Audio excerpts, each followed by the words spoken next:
Boy, that's cap.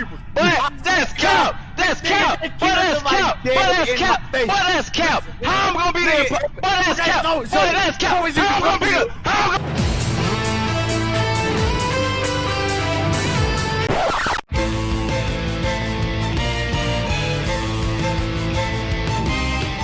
All right, and hello again to Spotify, SoundCloud, and YouTube. What's up? What's crackin'? My name is Crackin Atkins. Welcome to another episode of the Crackin Atkins podcast, the cap and all caps with no cap. I think that's the slogan. It's been a minute since I've recorded. I'm so sorry about the hiatus. It was a really busy October, but I'm super excited to get this episode out. There's a couple of episodes that I have planned for the remainder of the year, and this is going to be a fun change of pace. So this has been mostly a BB tag centric guest spread that we've had throughout like the first 6 episodes, and I mean it was partly by association but not necessarily by design. I have interest in a bunch of different fighting games, and yeah, this is one that I had an idea for a minute, and I'm happy that it's actually coming to fruition. Our 2 guests for today is going to be Shuaboo and ZomBmu. How are y'all doing today? Doing great, man. Thanks for having us. Just having a good time, playing lots of Grand Blue lately, playing a bit of offline, and just really excited for the upcoming tournaments and stuff. Mm-hmm. Yeah, doing pretty good myself too. I mean, pretty much the same, just grinding out Grand Blue, having a lot of fun with that, and just keeping the scene strong, keeping the community going. Definitely, it's an exciting time for like Grand Blue right now, and I mean we're gonna cover like pretty much a lot of the reasons why and a lot of the significance around it. But like this has, so as I said earlier, this is a episode that I wanted to do for a minute, mostly because like within the Grand Blue community, I felt like you two would be 2 good people to go out to, definitely West Coast representatives in terms of like Grand Blue Fantasy versus North American scene. Also just like you two, like your play. Like I'm a big fan of Cagliostro, and I've always been a fan of like Shuaboo's picks throughout like the stories and now the 6. I was on Grand Blue Fantasy for context for anybody listening. It's currently November 15th. So we are right after STG, the dojo event that happened this Saturday on November 13th.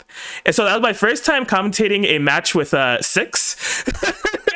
And I had to figure out how to say his name. I'm like, am I gonna say Seox? I'm like, nah, if I say Seox for the entirety of this tournament, I'm gonna get schmixed. I'm just gonna call him 6. Yeah, I think if you want to call him by his Japanese name, it's like Shees, and then if you want to call him by his English name, it's Seox. But I think everyone just calls him 6. Just call him 6. Like everyone calls him 6. Like every Eternal or whatever, they just have a number for their name. Just call him whatever number feels comfortable for you.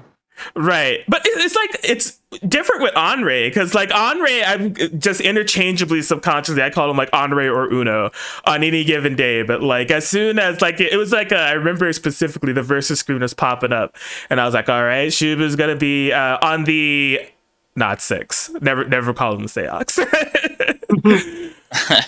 Yeah, I think that maybe the Eternals that have like Spanish numbers like Uno and Siete get pretty commonly referred to like that, but I think the rest of them it's almost always the number, give or take.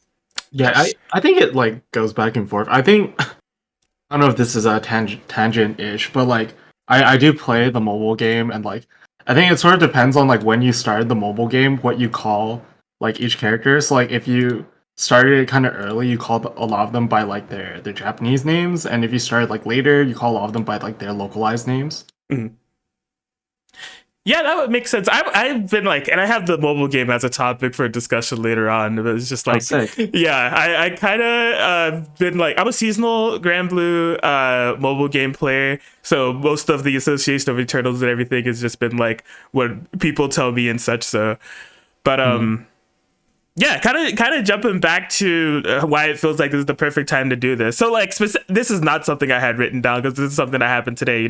Woke up, I had work today, and I just first thing that everybody does when they wake up, usually if you're like me, you check your phone. So like, yeah. I checked my phone. I had like 20 plus Discord notifications. I'm like, what the hell is happening? And then I just happened to open up. There was like mad people joining the SoCal GVVS Discord. And I'm like, oh, snap. And then I like looked at it again. I was like, oh, right, I'm the admin for this. But it was cool. I was just like, oh, stop. Okay, everybody's just like hopping in here. It's probably a good idea to revive this Discord server. It was like a server that was created, as I was saying earlier, it was created when WNF offline was a thing. So like that gives context to how long ago it was. Before I started playing. Right. And so like Connor, somebody he was active in the chat today. So that server kind of became a meme because like we have the SoCal BB Tag Discord, and so a lot of us when Grand Blue first came out migrated to that Discord for a bit, and there was a little bit of like people from outside of that Discord that came in, but like it kind of became known as like the the SoCal Grand Blue Discord for BB Tag players, in the sense that like there's not a lot of BB Tag players in SoCal that even play Grand Blue, so it's just never used. Yeah. But I'm happy to see a resurgence, and like I'm super hyped for you know, having a little bit more activity there. So what led that? Because you guys just all came in droves. Like literally it was overnight. I woke up and I was like, what the hell is happening? Oh yeah. So like we have like this like little group. So initially what happened was a couple weeks back, Fayez, who is from, I don't want to get this wrong, I think it's Costa Rica or Puerto Rico. I can't remember. No, he's Puerto Rico. Yeah, Puerto Rico. 90%. He was visiting. He was in town for like a concert. He was like, "Hey, is anyone, you know, any Grand Blue players like want to just like hang out and play?"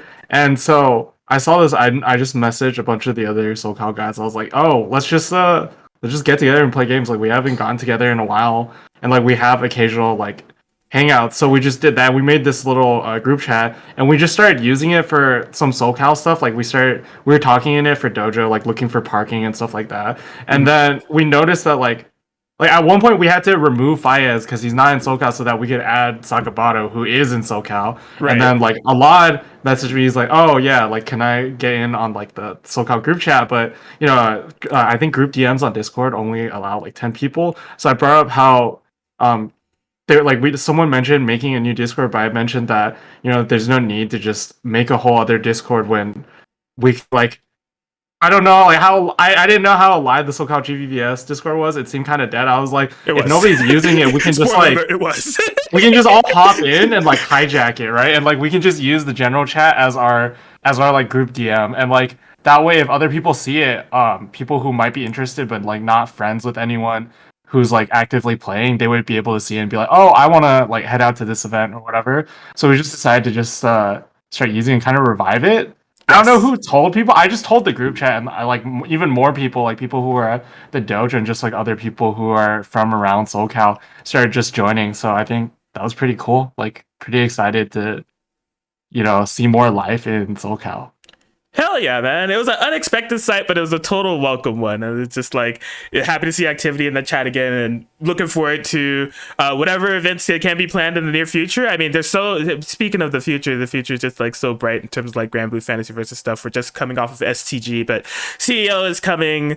There's Festival of Light stuff happening. The GVS spirits are just like so high at the moment. But before we get too far ahead of ourselves, because I know we're kind of jumping all over the place, I do want to center things in terms of just like context and origins a bit, just to kind of get a sense of your guys' history with Grand Blue Fantasy versus, right? Because it's been a very tumultuous game. It's had a very interesting trajectory. Like it's been a little bit all over the place. So one thing I kind of want to ask the both of you, and spoiler alert ahead of time, I feel like the answers are going to be really different for the both of you. But like, how did you guys first get into Grand Blue Fantasy Versus, and were there like any type of fighting games that you guys were playing previously before getting into like Grand Blue Fantasy Versus? Yeah, maybe you want to go first here, Shuaboo. I think my history is maybe a bit longer, so yeah. So get out of the way.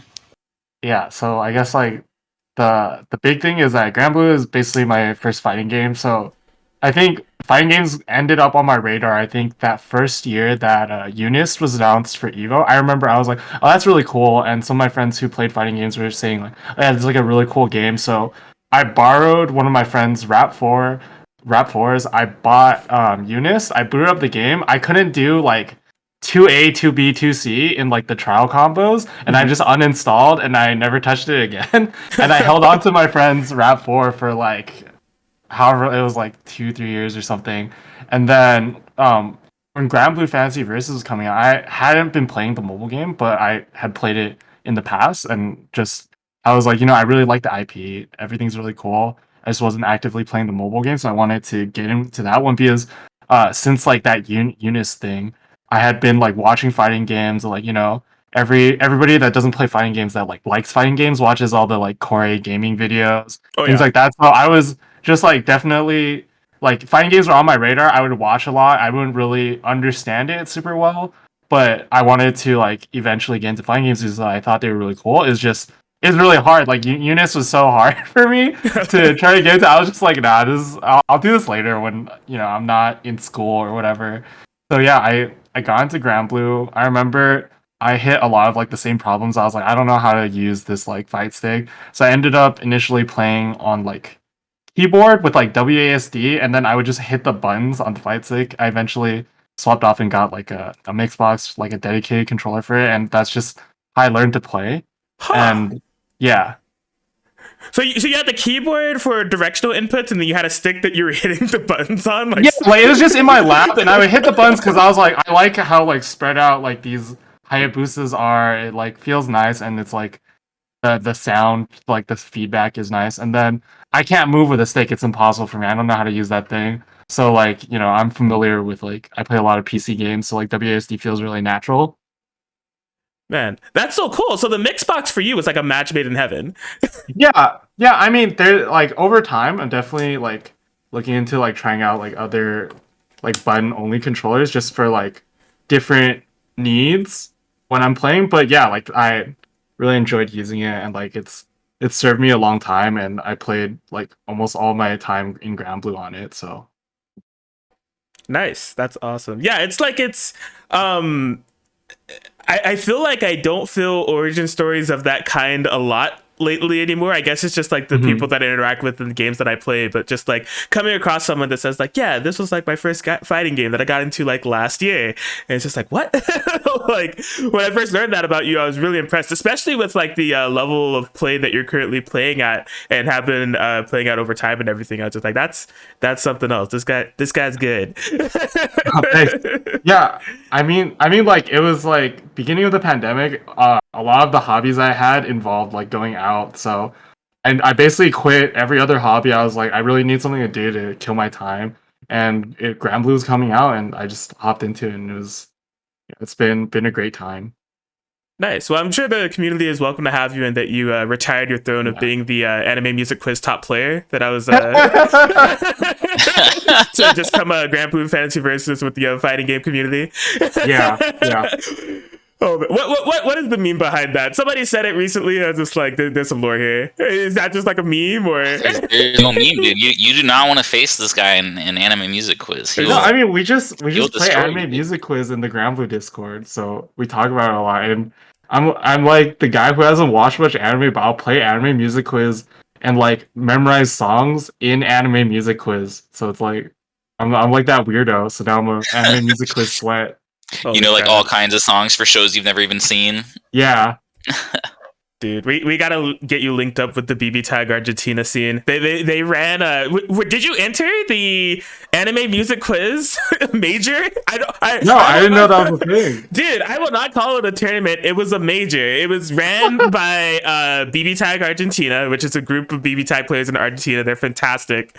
And it was a full bracket. It was a teams, so they had like maybe like I don't know, it was stacked. There's like 15 or so duos that were entered, so like 30 or so people. It was a freaking matcherino. I think the prize pot was like over $300, and awesome. It was it was an absolute meme. So if they run it again, I'll definitely let you know. Oh hell yeah, dude! Keep me in the loop. Hell yeah! But yeah, thanks for sharing that origin. I want to move over to ZomBmu. What are kind of like your origins with like fighting games, and what got you into Grand Blue Fantasy Versus? Yeah, I mean, I think my origins are probably a bit more what you're used to. I've been playing fighting games for seriously for about probably 12 years now. I really started getting. I don't know. I had a friend who played fighting games for forever back when I was in high school. I don't know, 15, 16 years ago, and I'd always play fighting games with him, and I was terrible. I was so bad, and I was so scrubby. I in my mind, it was like, yeah, I only lose because I don't know combos. Once I learn combos, I'm going to be nice, Right. Which is obviously not how it works. But that's what was in my head. And then just eventually, like I hated them, but eventually, like I just grew to like them and learned that fighting games are about more than just memorizing combos or grinding them out. And I think maybe the first games I started really grinding were like some of the really old Toho fighting games, Hisoden Soku, Immaterial Missing Power. I got pretty good at those, despite the small online communities, and eventually moved on to. I also played like Brawl when it came out. Everyone's touched a Smash game. Oh yeah. I've spent a regrettable amount of time on Brawl online. So I was about to say no. I had a great time with Brawl, but then you said online, and I'm out now. Yeah. That Brawl net play is missed me with that. Yes. Yeah, and then I started like playing Melty Blood. This was back when it was on PS2 was MBAC, and then eventually we finally got a PC port of AACC, and I was dragging my desktop to my Friday locals at Georgia Tech, and all that business. Started playing. I think maybe my like breakout game was probably Persona in like late 2012, early 2013. Played that quite a bit. Got into Vampire Savior. Took like a short break when I moved to Seattle, and then eventually came back when Dragon Ball FighterZ came out. Played BB Tag. I played Unist, played a little bit of CF, and ultimately ended up getting into Grand Blue because sometime when I was moving across the country, I had a lot of extra free time.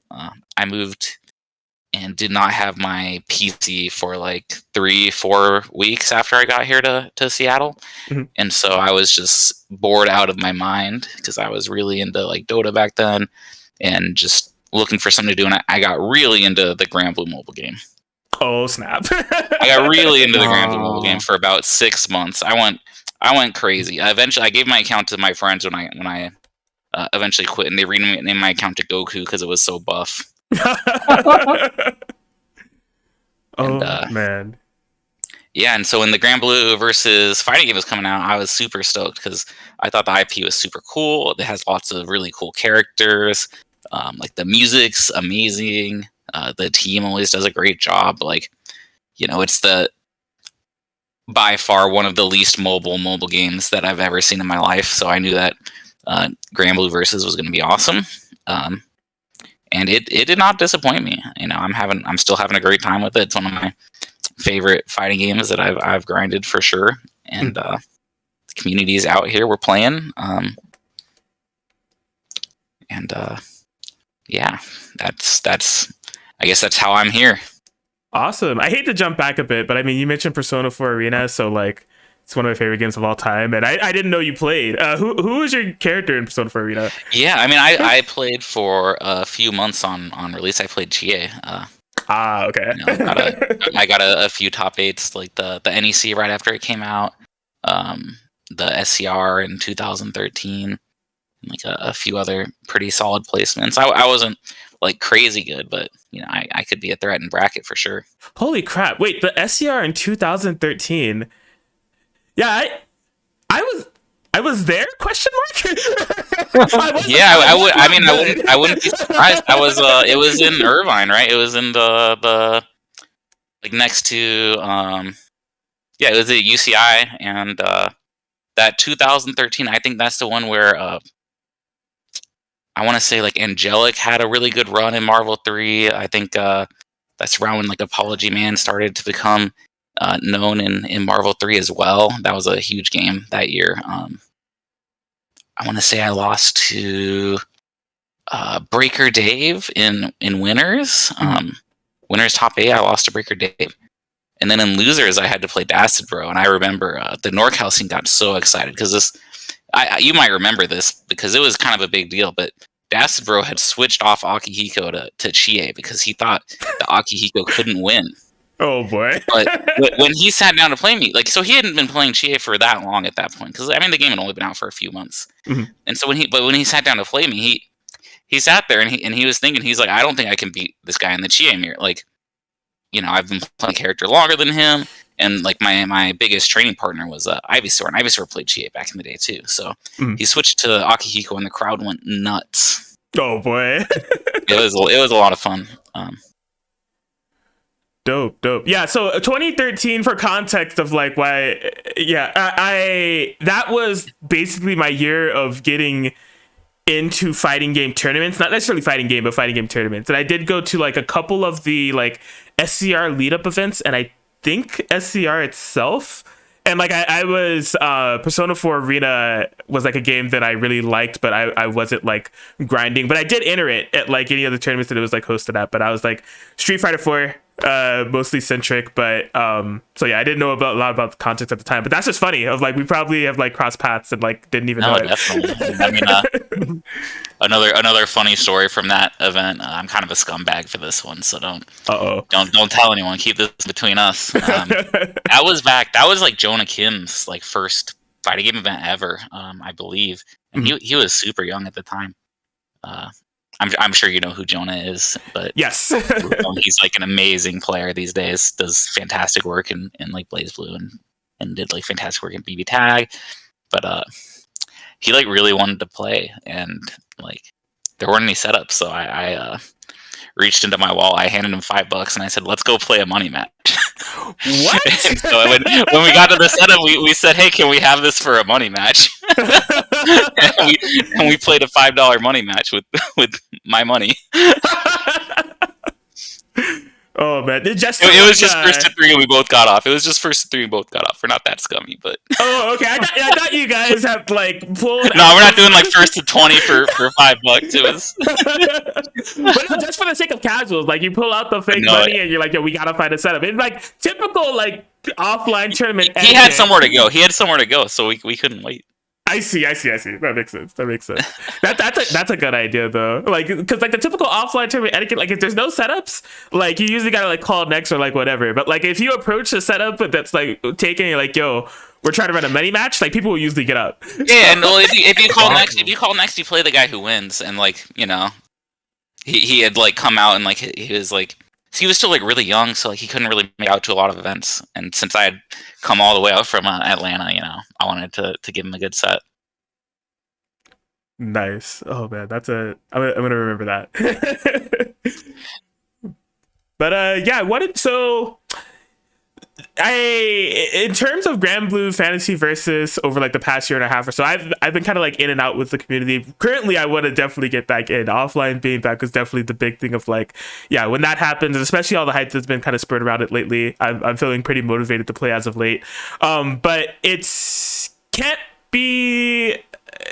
There's definitely, so my main focus over the past year or so, with the exception of GG Strive, has definitely been for BlazBlue Cross Tag Battle, and BB Tag and Grand Blue Fantasy Versus definitely have a lot of similarities in terms of their trajectory over the past year and a half, to where like the BB Tag kind of cycle was like 2.0, or the biggest patch ever. It was so sad because 2.0 came out and I was really excited to play that version. I had a lot of fun with it. Mm-hmm. I remember going to Frosty Faustings in 2019, and I feel like I underperformed a little bit. I placed either 7th or right outside of top 8. I don't remember. I think it was 9th. Mm-hmm. And I was like super disappointed in my play, but in my head I was like, that's fine. There'll be more majors, and I'll get another shot at this. And then COVID happened. Yeah, and I became so sad. Yeah, I mean, you weren't wrong. There would be more majors. It's just they would be all online, and the next offline one wouldn't be until literally now. So, oh my gosh. But yeah. So like that one had like our biggest patch. I think a lot of people were sharing the same sentiments of like 2.0 is sick, and just like, you know, looking forward to like the future of that. And then we got hit with the COVID pandemic, and pretty much that scene has had to thrive in a net play environment scene, and definitely the scene has uplifted it, and it's been a very nice cultivated scene. We're looking forward to our CEO tournament. We're able to finally have like even though there have been some, there was a couple of like BB Tag tournaments that happened in like early 2020, but have like our big 2.0 tournament of like a whole bunch of like NA players and everything just coming out and showing up. And like Grand Blue has had like a nearly identical run, just in like very unfortunate circumstances of like where it came out in like February of 2020 or so, like right before the pandemic, and there's like some events that had ran. People were just kind of getting accustomed to it. It seemed like everyone and their mother was playing. Like that game was like everywhere, seemingly. Yeah, it was just like that was the hype. And then pandemic hit. Similarly, the game just kind of there was still a little bit amount of hype that was carrying over in like those early March and April months, but slowly but surely as the pandemic worsened and the horrors of delay-based netcode became more of a reality and a norm, the community took a little bit of a turn, but again, a strong root uplifting it, carrying it over the pandemic and everything, leading us to this day to where CEO is right around the corner. Going to be a huge Grand Blue Fantasy Versus tournament of like a whole bunch of. There was a tweet that I saw from someone explaining it was like a whole bunch of people that have kind of made their name through the online scene, and then some people that were grinding it early, even in like the offline days, that are coming back to play some more. So kind of happy to see that. But I guess what I'm trying to lead up to is that in that transition time of like when we went to pandemic and things were fully net play, some players were lost, some players were gained, but for those people that persevered through that, there had to be a conscious decision to keep playing the game, whether it be BB Tag or Grand Blue Fantasy Versus. So I guess the question I have is, what has kept you guys playing Grand Blue Fantasy Versus despite the circumstances of like delay-based netcode and no offline events? I guess this might be an odd question for Shuaboo, because you kind of started playing during the pandemic, but like what has it been like some of the drive and like what you really like about the game to want you to keep playing despite the net play environment and everything? Did you want to say something, Zom, or am I? I mean, if you've got something, you can go first here, and I'll follow up. Okay, I think a big part of it, I definitely think if there was no community, I probably would have quit and just went back to playing like Dota or whatever, or just like did woodworking or something weird during the pandemic. Like just found like another hobby. But I remember, I think like it was around that time I was playing Fairy. I wasn't good at all. I was still learning the game and everything, and I just wanted to play the game more, but it was like super hard to find people, especially online. That this was around like I think April, and it was starting to get like a lot less people, but around that time there was like Wednesday night fights online brackets. I remember playing and beating Wentinel in the Fairy Mirror, and I remember at the time it was like I definitely like it was like a complete fluke, but I had somehow tricked Wentinel into thinking that I was like super amazing, and he like hit me up. He's like, "Hey man, you want to play some games sometime? I need more like experience in the Fairy Mirror." I was like, "This guy has no idea, dude. I don't know anything that I'm doing." And like, he invited me to the NAPC Discord that Zom was running, which at the time was like a ranked matchmaking Discord that you had to be like triple S to talk in. So I was remember that, yes.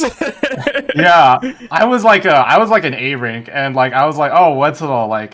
This is like for triple S's and stuff. I don't know, like, and then he was like, yeah, you should just like talk in like the chat for scrubs and just like hang out. I feel like you can definitely make SSS if you try it. And like eventually that did happen. I like grinded rank because I wanted to like be able to talk in the non-scrub channel and like prove that like Wenzel's belief in me was like justified. That's why I always call like Wenzel like my dad. He's like my fighting game dad, because he brought me in when I like had no idea where to find games or like where to talk to people or improve. He brought me in because I tricked him into thinking I was good.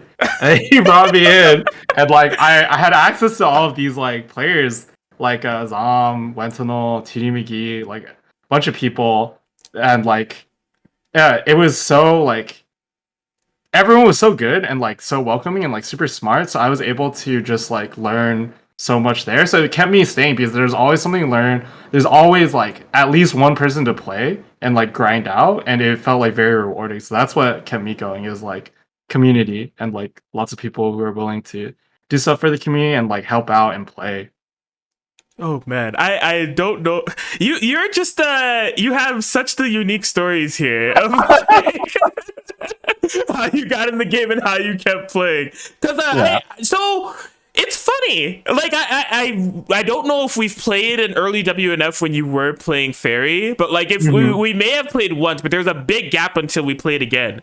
And then I remember when Sores came out, you were all over Sores. And like now that you've confirmed that you did previously play Fairy, like I do remember by the time that I fought you again, you were playing Sores. I was like, what type of switch was that? How did he go from Fairy to Sores? Like this is like the complete different spectrum of character here. What was totally different play styles, totally different aesthetics. Like exactly, I was just like, what in the world?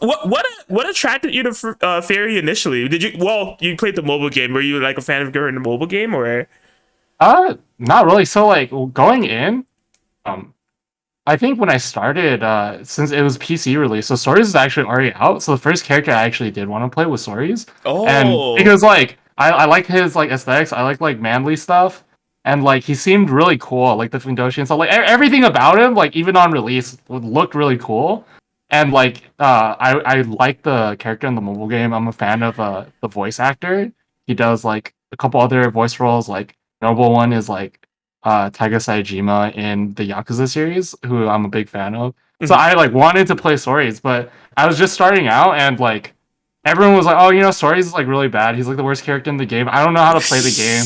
And like I have no idea what I'm doing. And I just looked up like some tier list, like a Leffen tier list or something. And it was like, yeah, Fairy's the best character in the game. And like at the time I was playing a lot with like a lot because this is before I knew about any community. So it was just like me and the lot. We were just like grinding games against each other, and he kept like beating me with like a bunch of different characters. I was like, dude, like I can't win. Like, I mean, this is definitely wrong. I was losing because I was bad, but I thought that I was losing because my character was bad. I was like, there's no way. Like, I like Stories is literally so bad. I'm just gonna pick the best character in the game, and then like I just picked up Barry because she was the best character, and like I had definitely. I thought like zoning was cool at the time. Now I think zoning is cringe, but I was like, yeah, like making people mad and like just like by being like really annoying and like making them impatient seemed like really cool. Now I do it like by pressing buttons in their face until they mash, but at the time it was like that, and so I played Fairy for a really long time, and then I eventually picked up Stories as like a counter pick to Fairy in the mirror because I didn't want to play the mirror. So I was developing it for that because I thought that Stories was really good against Fairy.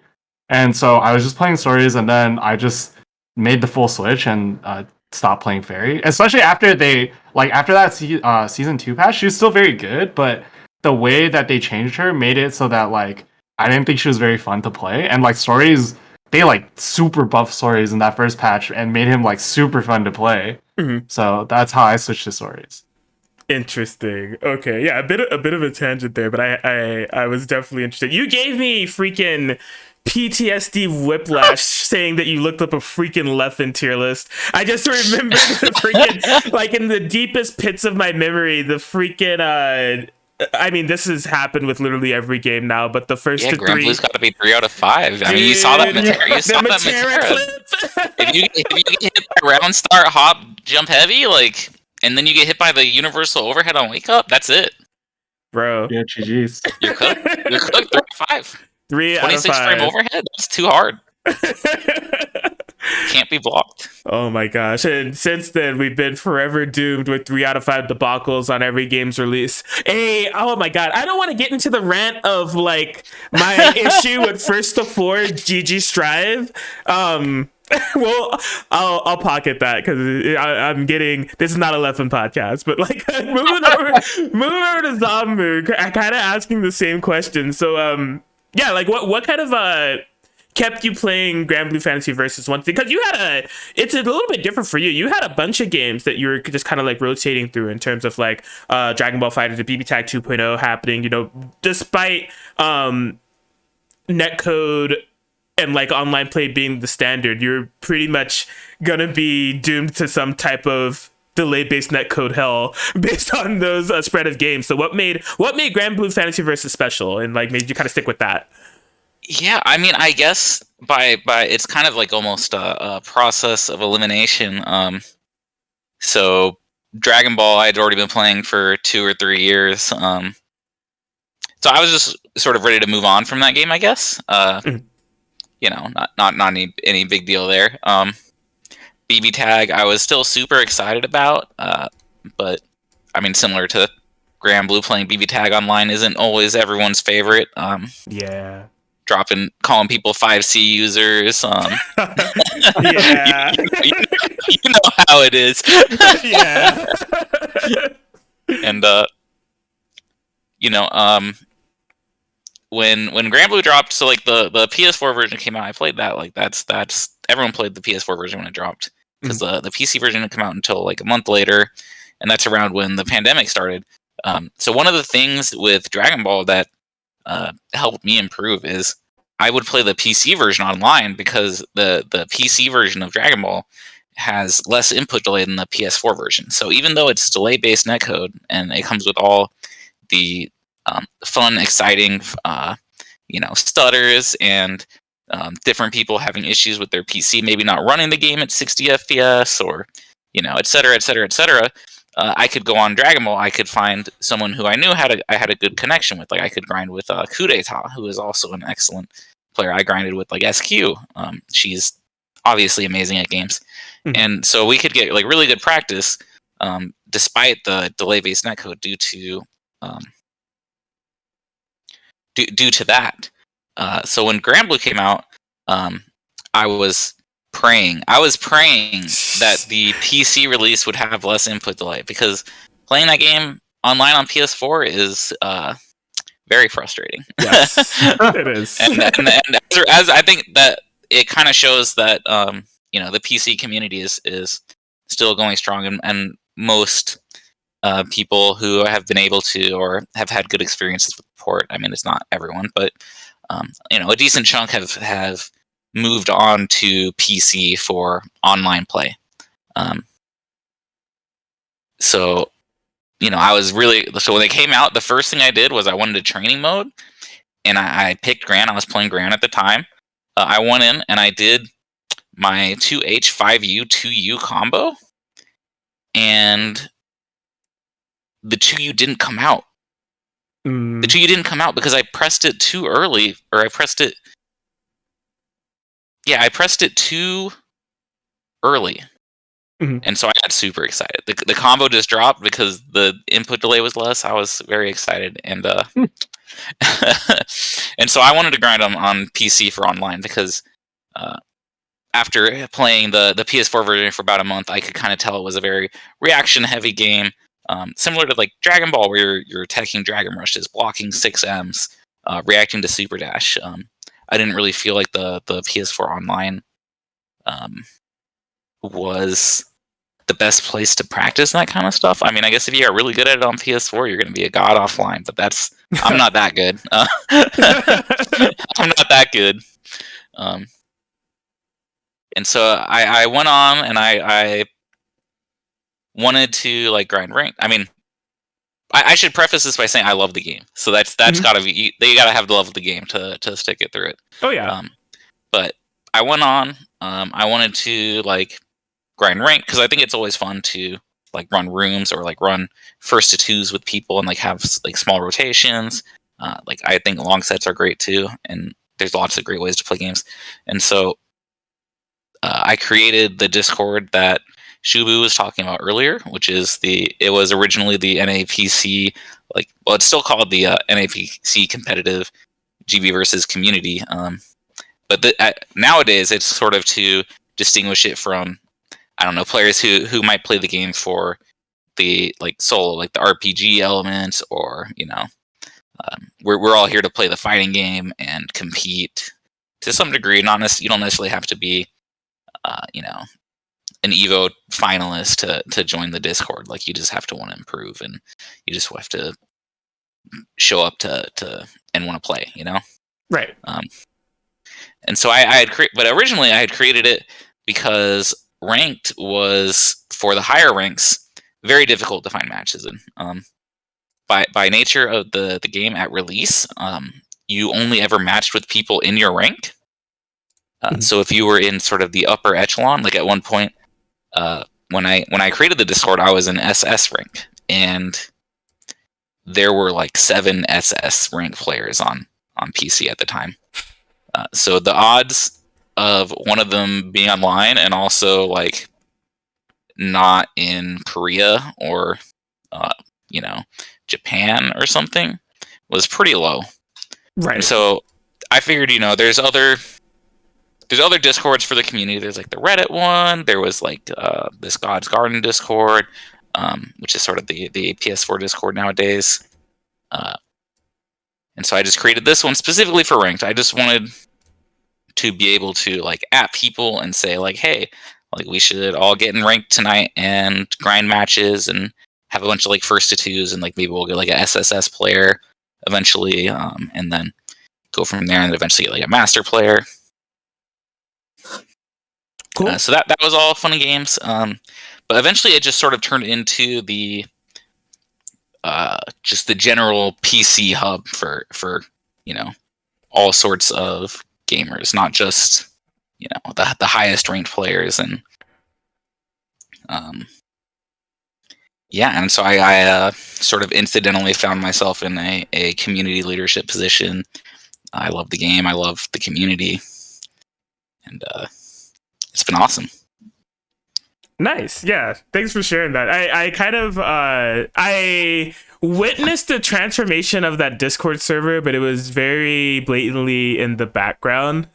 Like, cause I won't say for some reason. I'll say that like when I was still grinding the game, which went up until basically that first big patch happened where the Shotos got nerfed. That's when I stopped playing the game, to be transparent.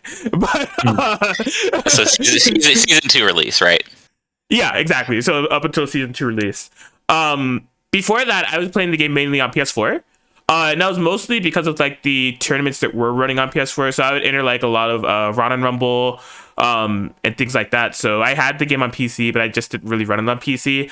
Also, my PC at the time was kind of garbage. So like I didn't have faith to like keep playing it there. But then I saw that you had a Discord server for like the in a PC competitive scene, and I was like, maybe I can matchmake with like some PS4 players here over time. I don't know why I would think that, since it's like called the PC competitive Grand Blue server, but like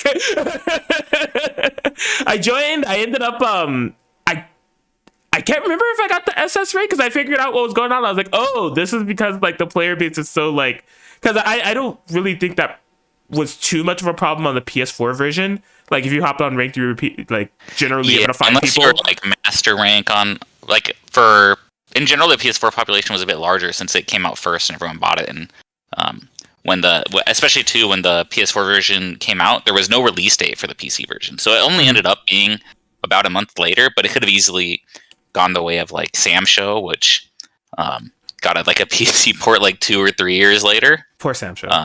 So everyone bought the PS4 version because there was no idea when the Steam version was coming out. Right. Yeah. But yeah, I was just chilling on that server, and then eventually like that just became like a big hub, and then like I've seen it transform to just like being the PC server, and now it's just like when I've people who have like asked me about like Grand Blue Fantasy Versus stuff, if they're asking for like Discord servers to join to find matches, I link yours like definitely, especially if they're playing on PC, because it's just like it's definitely one of the main Grand Blue Fantasy Versus servers. But it was interesting seeing that transformation over the year because it was definitely a pretty like tight group at first. Yeah, like I said, it was originally really small. It is kind of intended just for like SS and like S players or whatever like the highest ranks were at the time. Because we had other community Discords, but as like needs and wants sort of changed in the community, it morphed, and now I think it's probably like the most active Grand Blue Versus community Discord in North America, and probably I don't know what's going on with like Japan or Korea, but right. it's like probably one of the most active places for the game in the world right now. Yeah. Definitely. Well, okay, so there's some topics that I want to move forward to, but I actually want to jump over to something that I didn't have written down, but it's probably a good topic that we've been kind of bouncing around a bit. character choices, because it's that is like a topic that's kind of evolved for both of you over time. Shuaboo, you mentioned that you were initially on Fairy, and kind of like why you liked playing Fairy, and then your initial kind of draw to Sora's, and then eventually plunging down the Sora's rabbit hole, regrettably, but then also having that player growth of seeing, oh, I'm the problem. And yeah, so you played Sora's for some time, liking him, and now Seox 6 is out, and you made the transition to him. What kind of led that decision to make the switch from Sora's to 6? Did he just trailer came out, you thought he was super cool? What was kind of the mindset there?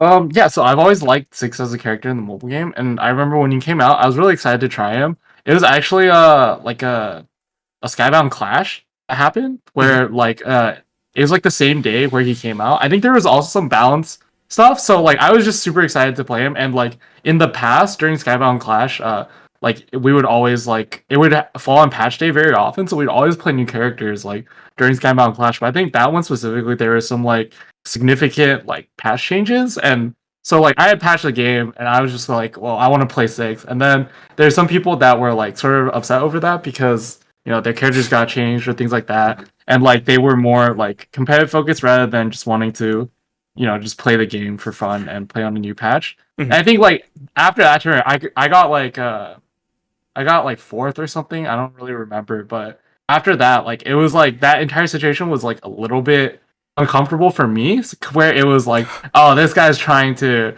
play on a new patch so he can cheese the other guys with a new character, and their characters are nerfed. So I felt it was a little bit of sourness over it. I was oh, you know what? I'm just actually commit to this character and just play him a lot. And he turned out to be really good and pretty fun. So I just ended up playing him, and it clicked. I like playing him. Nice. Okay. Well, I mean, it definitely feels I don't know, watching you play nowadays, it really, really looks like your character. I remember as you were getting better and better with Sora's, watching you, and then the few times that we have played, it was just oh, okay, yeah, his rush down is really good. His strike throw is super good. And when I'm in the corner, I feel legitimately threatened. And so seeing you be on 6 now, and you have this movement and these approach options, and you have access to a similar type of parry, right? That Sora's had of everything. It looks like it's just again a match made in heaven. Yeah, definitely. Very cool, very cool. Well, hopping over to ZomBmu again, it's been kind of mentioned, but now just kind of extrapolate upon it. You were initially the grand player. You were the okay, I'm not gonna mention that yet. You were initially well, I have that mentioned for later. Never mind, I almost got too ahead of myself. You have to say it. You have to. You brought it up. You have to mention it. The what, Crackin Atkins? He was the raid boss, man. People were calling in for help. I need help. Oh man, that tweet was so good. But yes, saying that to say you were initially a grand player through your evolution. Now, I know that you're currently playing Cagliostro. Did you have any characters in between? Well, if you play me free, if you ask Shuaboo how many characters I have, Shuaboo, how many characters do you think I have? I don't know, all of them. So for me, I played almost solely grand through season 1, and then season 2 came out. Belial released. I did not really care much for release Belial, and I think that there was a little bit of frustration with that patch because release Belial had a lot of tools which were taken away from other characters. Yeah. So it was kind of the it felt really confusing. It was he was designed for season 1, and I don't know. I think.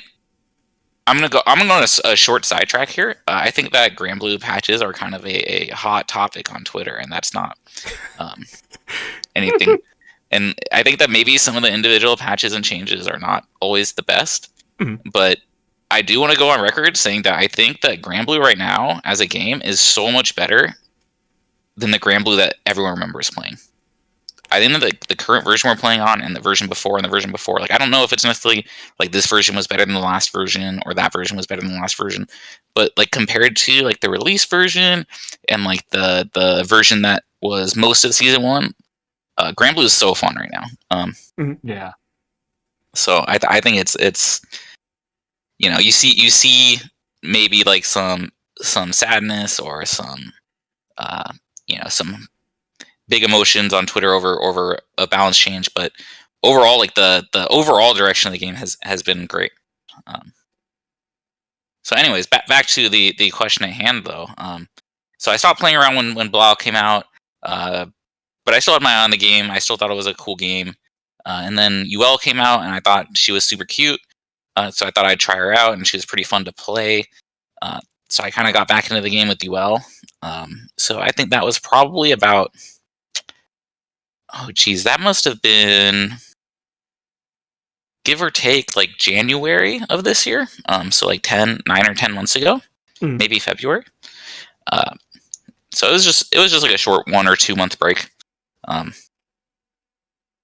And I was playing UL, and I had fun with her, and then I just kind of started playing the DLC characters a little bit as they came out, and sort of like branching out into other characters. I had actually played Charlotta a bit before I played Gran.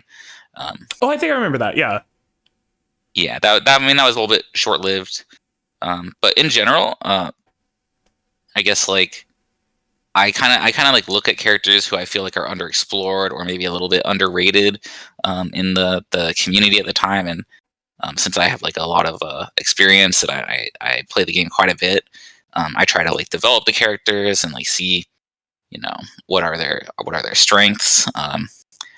At differing times, I've played like some like Jita, some Belial, some like Beelzebub, some Anre.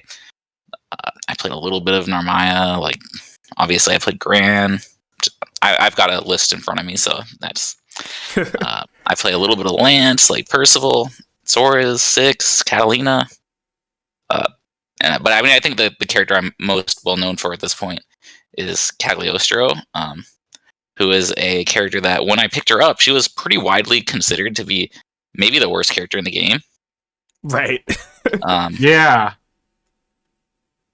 And it was almost like there were like maybe a few people who thought she was okay,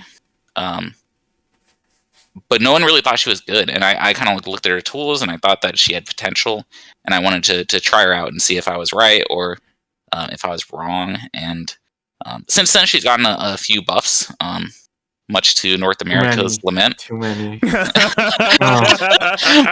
much to North America's lament, but I've had quite a bit of success with her even before the buffs, and I think she's super fun to play and rewards creativity. And I think what part of Grand Blue's appeal is that it is kind of simple, especially on a surface level. But CAG also allows you to sort of do quite a like large variety of different things between different matches, and so no two of Cagliostro's games like are the same. Right, yeah, she's definitely a dynamic character. Like, she has so many. Honestly, she has like a good amount of like win conditions and like strategies and things that you could just cycle through. Like, that was like something I really liked about playing about her. It's just like the cycling of actions. Like, okay, trap placement. Do I set up rock, like teleports and all that stuff? She was a super fun character. Yeah, I mean, she has so many options, and I think that her having so many options is almost part of what made the community as a whole kind of think she was a little bit weak. Because having a lot of options doesn't mean you have a lot of good options. It means that you have to filter out the ones that are maybe not so good. Right. And sort of be able to use like experience and just like theory craft and sort of source out what maybe the best options, like which ones should you be aiming for, much less like which ones are good. Yeah, that makes sense. And like so I guess like to give my history of like, and it's a brief one, but like my brief history of characters. So like when I first tried Grand Blue Fantasy Versus, I did not like it a lot. but I loved playing Catalina. We're talking like launch Catalina. She was stupid with like her. So who didn't like pushing far heavy and having 8 active frames? It was sick, man. Yeah, like my far heavy was very dumb. I had plus on block mediums. I had like some friends at the time who were like playing other characters like Zeta and everything. They're like, why don't I have that? I'm like, I don't know, but this is dope. It's kind of dumb. And throughout the like patch, when that first season 2 patch hit, I said that like I stopped playing. I didn't like stop playing, but I definitely stopped grinding it, and I went through a little bit of an identity crisis. Jita had basically just released, and like I tried her for a bit. It just didn't really click. I was actually even playing Grand for a bit, and it like didn't really click. I just always went back to Catalina, and it stayed that way. I was just basically just Catalina until Cagliostro released. And like I remember watching her trailer and I was like, this character looks really sick. So I like started grinding that character for a bit, and I was actually pretty interested. In fact, I ended up entering like just a couple of tournaments at the time with her, just to kind of like try things out and get a feel for the character.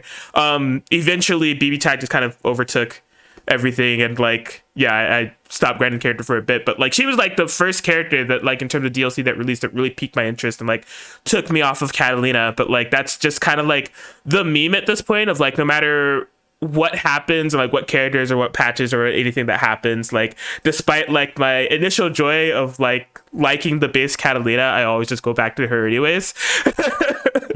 However, that's going to be significantly challenged very soon because like my number one wanted DLC character was Vera. And she's on the way in December. Yeah, we're probably going to see her trailer in less than 3 weeks from now even. Yes. So that's gonna be significantly challenged. We'll see if I just like fall into the meme and I just like go right back to Catalina, or like if basically the best way I could show my love for Catalina is playing the character that loves her the most. So we'll see. I mean, that means you identify with her because you also love Catalina. So it's true. It's true. It just makes the most sense. But yeah, okay, so yeah, thanks for giving that insight about your guys' characters. The trajectory that I was really gonna go on, in terms of what I actually had written down, was gonna kind of get into. So we have the context of like how you guys got into the game, what you guys like about the game, characters you guys play in the game, and everything. You know, formation of like the online community, and of course like the pandemic has been a perseverance, but now we have offline stuff on the horizon. In fact, I mean, we just had a event on Saturday, STG, Esther Gaming's The Dojo, that happened this Saturday in Riverside, California for Riverside Game Lab. If you're wondering why ZomBmu was there in Riverside, California as a Seattle resident, he won a flight there as a a reward for winning a WNF, and ended up taking the event as well. So congratulations there. That was a really hype top 8 altogether, but definitely a super hype grand finals that this was not planned, but it had both of you in it. Yeah, coincidentally. Yes, but yeah, I just wanted to ask, how did it feel to play some well, ZomBmu, how did it feel to play some offline Grand Blue Fantasy Versus again? And Shuaboo, how did it feel to play offline Grand Blue Fantasy Versus in statement? Yeah, I mean, I'll talk first since I mean, it feels good. Right, obviously, yeah. You know, to have the consistency go. I mean, I have a pretty thick net play skin. You heard the list of games I listed. Yeah. Dragon Ball, BB Tag, Grand Blue Fantasy Versus. These are all delay-based netcode, and sadly, well, good thing for fighting games, Grand Blue Versus might be the last major release to ever have delay-based netcode. Yes, which at this point. Which is awesome, but I wish that it was the first major release to start the trend. But that's too bad. But you know, I'm no stranger to attending offline events. So you know, it was this was actually my third offline event in the last 3 months. Oh yeah, Pinnacle. I forgot to mention Pinnacle. Yeah, so I went to Summer Jam, I went to Pinnacle, I went to Dojo. All had a great time at all of them. it's been nice to meet up with old friends who play the game, and also to meet up with new friends who I met during the pandemic. And um, something I kind of want to like bring up is that due to like the nature of how the Granblue Versus community was formed and sort of drawing in people from the mobile game, there is actually so many people with stories like Shuaboo's who got into Granblue as like their first fighting game, and they're like just now experiencing like what locals are like, and like what made like regionals and what majors are like. And so it's been very cool to sort of be able to kind of guide them a little bit, right, or like lead them to their locals. Like, oh yeah, you live in like SoCal, let me like send you to this person. Oh, you live in like New York, you should talk to these people. And like they can maybe tell you like what the local scene is like, and figure things out from there. So it's been super rewarding, because I mean, obviously I love fighting games, so it's really great to see other people get to experience them as well. Hell yeah. No, it's kind of just as a product of this last year, so it's a really kind of unfathomable thing of like with locals coming back, kind of helping people get in touch with their first local or like their local scene. I had a similar experience with a BB Tag player by the name of Misty Racer, who is kind of like has been a net play warrior over like the past year or so, and has definitely had some significant placings in like online BB Tag tournaments over like the past pandemic timeline or so. But he also plays like Strive and some other stuff, and so I was able to I was going through it at one point in time, and I really wanted to play some offline Strive. So like I literally went on Smash GG and just like filtered through every single tournament in existence, and was like Guilty Gear Strive tournament within a 100-mile radius of Los Angeles, California. And there was one result that popped up, and it happened to be nice. Kind of near me, but definitely near Mystery Racer. And so like I sent it over to him, and I was like, do you go here? And he was like, I've never been to an offline tournament. I'm like, what? And I got to basically make that connection for him, and that's been his home ever since. He goes there like every Saturday, which is like super cool. But so like on the other end of the spectrum, Shuaboo, Pinnacle, my bad, I forgot to mention that as well. But like in these past few offline events that you've been able to play at, how has it felt and like been living your like first offline fighting game experiences? Oh man, I mean, it was so awesome. Like for Pinnacle specifically, before that point, I had gone to like a couple like really small like meet up in someone's house, like 4 people playing like Granblue. Mm-hmm. Like Pinnacle was like a totally different experience. Like the whole trip, because I flew out like I think on like the Wednesday before that weekend, and I actually like took an Uber from the airport to Vancouver Street Battle. Zom was also there, and like played there, and I got to meet like a bunch of people who were like my friends that I met online through Granblue. The first time is really awesome. Like I think like super early on, I like initially like early on in NAPC, like I think my like close friends that were like grinding with me, like we had all just started. It was like me, Alad, who is also from SoCal, Coco Colaco, who's from Vancouver, and then like Plastic Mac, who's from like Colorado. And I was able to meet like Coco in Vancouver. I met Tool, who was another person I met super early on playing Granblue. And like the weekend after, I actually met Plastic Mac in SoCal because he had come out for something. So it was just like this like 2-week period where I was playing a bunch of fighting games offline. I was meeting people that I really liked talking to online for the first time in person, and like just doing alongside that next to it, I was just doing a lot of stuff that I hadn't gone to do over the pandemic, like eating out, just like walking outside and like talking to people. Like it was just like, so it all happened like at once and together. So like I really love playing this game offline.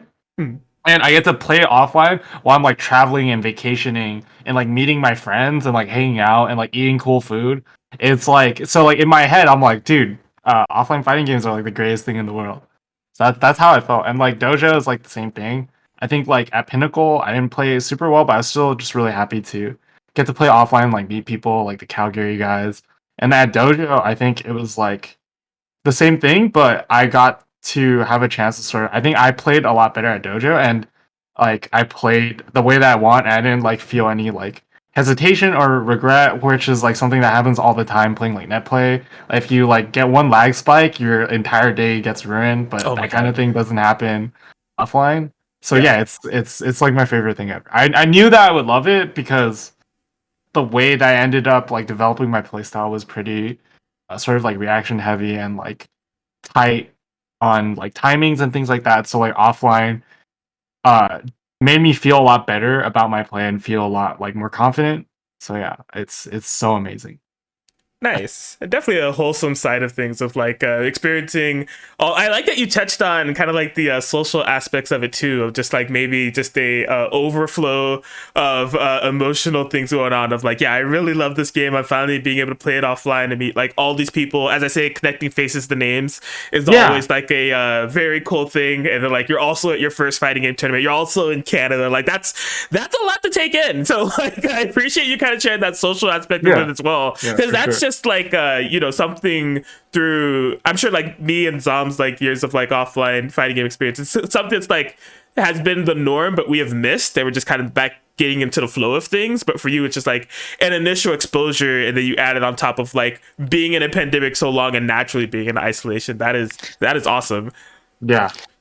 Yeah, I think I kind of touched on this a little bit, but I feel like again with the timing of the pandemic, you know, Shuaboo mentioned how like he like lost access to a lot of his hobbies, and so it's like played more fighting games as a result.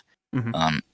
I kind of feel like the you know, I've been in a lot of communities over the years, but just due to like the circumstances and like the necessity, I feel like the Granblue versus community itself is like really like tight knit. Like there's not many discords out there where I feel like the community plays like a whole bunch of like games like with each other and not just like the fighting game. Right. Anime I mean, music not- quiz saved Granblue. like not like that like it never happens, but I don't know, I just feel like the community is like really tight knit, and like a lot of people have made like a lot of great friends, and like some of us are like really close, just due to the timing and just like sort of like being bummed out about the pandemic and you know, falling back on each other and having each other's backs. Hell yeah, man. It's a beautiful sight to see. And not to like make like more BB tag comparisons, but it's like it's been a similar trajectory of like our scene becoming, I mean, there was already some context to our scene beforehand, but I think it's become even more tight knit of like I look at the I look at the CEO attendees list for BB tag and I recognize every single name. And it's not even just like because of just like obviously the caliber of competition is super high. It's just like, oh yeah, this person has like played at that tournament. I'm like in a Discord server with this person. I've talked to like this person. Like it's really cool to have a community that is that tight knit, kind of moving forward into like the offline dimension and everything. Yeah, definitely. To kind of add on to that, so we've, you know, as I said, connecting faces and names and meeting friends. CEO is on the horizon, possibly an opportunity to meet some more friends and meeting some more faces, or possibly an opportunity to meet some rivals. This is definitely going to be the kind of culmination of like East Coast and West Coast playing offline, right? Yeah, definitely. Yeah, CEO is definitely gonna be crazy. It's definitely the like largest Granblue offline event to date. You know, I mean that's I think maybe beforehand would have been like the Super TSP that happened right before like March. Mhm. Was maybe the largest one in the US for obviously a long time because we didn't have any, but it'll be really exciting to see. I think the bracket's like almost 300 people. We're getting some international competition. PGW Ren is flying out from Japan. Really strong Charlotta 6 and Grand player, so that'll be really exciting. And to be honest, I feel like there's been, I mean, you know exactly how hype international competition is. Like, Right. That's not something that you can even pretend to play online. Whereas like, you know, West Coast and East Coast, we've all played each other a bunch of games online. There's maybe some salt there about the delay and like, you know, see me offline. Yes. Happens all the time. Happens all the time. Not really a big deal, but like, you know, you kind of like have a general idea of like who's strong on the East Coast and who's strong on the West Coast. But how are we going to stack up against Ren? No clue. Yeah, you can watch the VODs and you can be like, yeah, this guy's free, and then you run up against him in bracket and he smokes you. Like he has like a perfect read on what you do, and you're just like, all right, this guy's way better than I thought he was. Like, no clue. Yeah. So that's sort of like the wild card going into CEO. We've got like a East Coast versus West Coast exhibition plan, 10v10. That's going to be on Friday night at 8 p.m. They're giving us stream time. It's going to be great. East Coast is probably going to get 10-0'd, but that's a different conversation. Too much bias in this Discord call right now, so it is quite a bit of bias in the Discord call. Just a little bit of West Coast right now. Man, hopefully I don't catch flack. I'll give them one. They'll take one. Okay, we'll have 9 left. Man, I just thought about that. Hopefully I don't get too much flack for releasing this right before CEO and I get guilt by association. It's like, oh, that's that Crackin Atkins guy that had the one Grand Blue episode and he put 2 West Coast people on it. Like, oh man, I like that you mentioned Ren though as being like the wild card, because like international. Has there ever been like international offline Grand Blue like competition that has happened? Like, maybe someone came out from like the game is totally different from what you would have seen at what do you call it, at a Super TSB, which, like I said, that's the closest thing to a major that Grand Blue ever got. And you know, it's a nice competition, like it's a nice tournament. The guys at TSB are awesome, but you know, it's definitely not on the same level as like Combo Breaker, CEO, Evo, like these events that draw, you know, people in droves from Japan or from Europe. I'd have to check the attendee list, but I don't really recall like a international presence at Super TSP.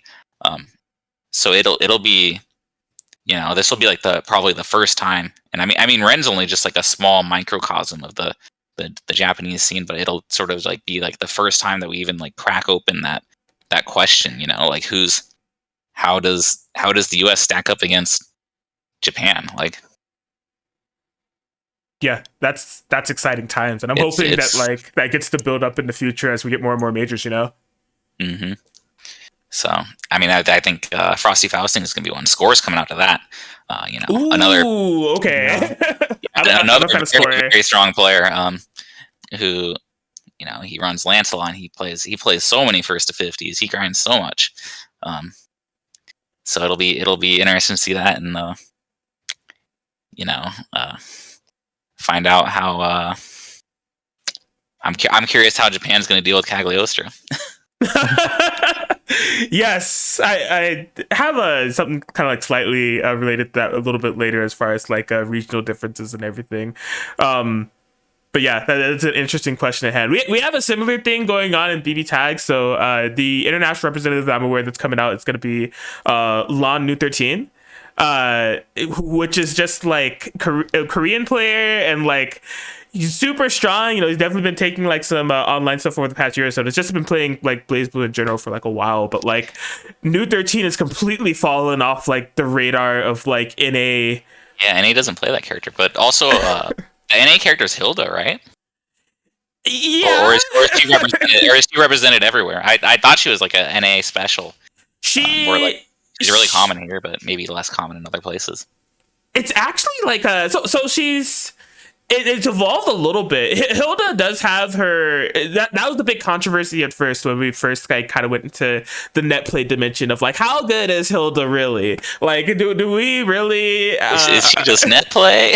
yes, and like as time has developed, I think it's come to the conclusion that Hilda is definitely a strong character. Maybe for the reasons that we were initially analyzing, because I think a lot of the big focus was like, if I'm getting hit by this overhead, I'm getting hit by this low on this mix. fixed. Like, is it really a matter of her being strong, or is it a matter of a delay-based netcode? But like, that's part of like the access that is strong about her kit. But really, it's like the full screen control of being able to lock people down and like being able to create sandwich situations with full screen and combining her with characters, kind of like amplify that and things like that. And then her high-low on top of active switches and things being so prominent. But in US we do have like some Hilda representation, like definitely Flowerman is up there, Des is up there, like a couple of others. But like I feel like Hilda might even be a little bit more prominent overseas in Europe. Like Europe has a lot a lot of Hilda play. There's some Japan Hilda play as well, but like Europe, like their meta is almost like formed around Hilda in a sense. If you've seen like some of the ESL BB Tag tournaments that take place in Europe, they have a very strong Hilda presence. Unfortunately, I don't think there's any E representation coming for a CEO, but V13 is just a complete like what the hell. Like I haven't seen that character since 2018. Like, yeah, she's like super unknown. I think maybe like Yuri used to play her, but I don't know if Yuri's even been grinding.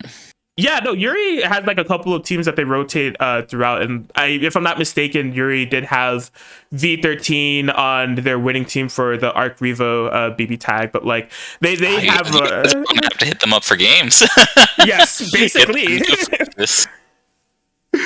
Yeah, it's because that's like about the only one. We also have Monkey here on the West Coast who like plays V13, but like I'd be really shocked if he like picked her in tournament nowadays, especially at like a major such as CEO. But we'll see. CEO all around, I think, for both of these games, just like all of the games, it's going to be such a hype event. It's kind of crept up on me. It's just about 3 weeks away.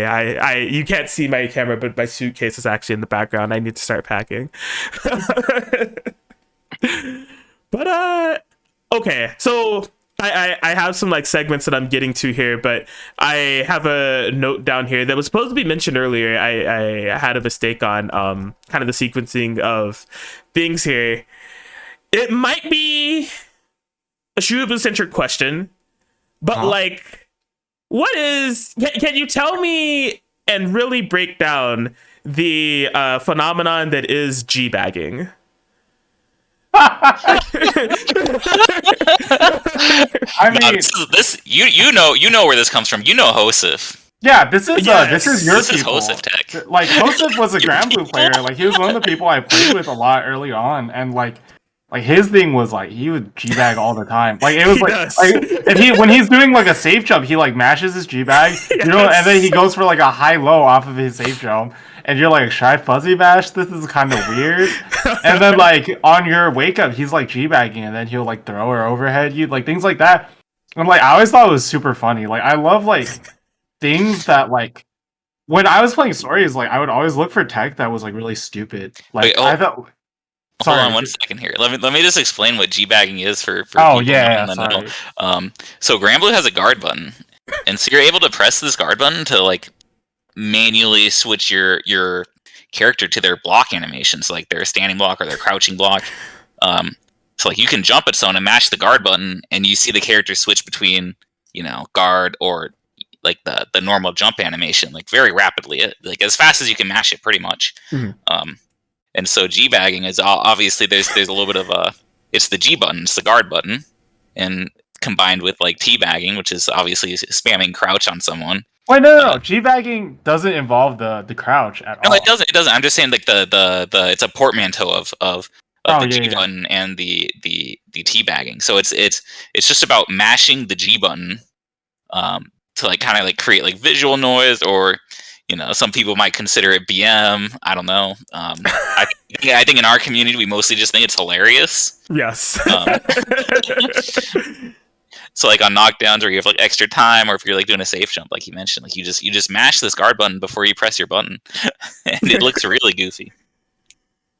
Oh man! But, go ahead with your I mean, so I already knew about Hosef G-bagging, and like he didn't really do a lot of stuff that was like super crazy about it. Like it was just like really funny looking. But I always love stuff that is like really stupid and like funny looking, because I think like it's just like I like playing the game for fun. I think like doing things that are weird that like confuse people is very fun. So like a lot of the things I labbed out on stories were like stuff like like meaty overheads where you like time it with his. So like after Stories does like a special move, he does like this like taunt animation that is like cancelable. So I would like time things based on what part of the taunt animation he was in, or like I know like Mars originally showed me like stuff with like timing things based off of like your crouch animation, or like, and I was experimenting with like, you know, like using guard as a frame kill and then like looking for the end of the like the full guard animation to then use your button and things like that.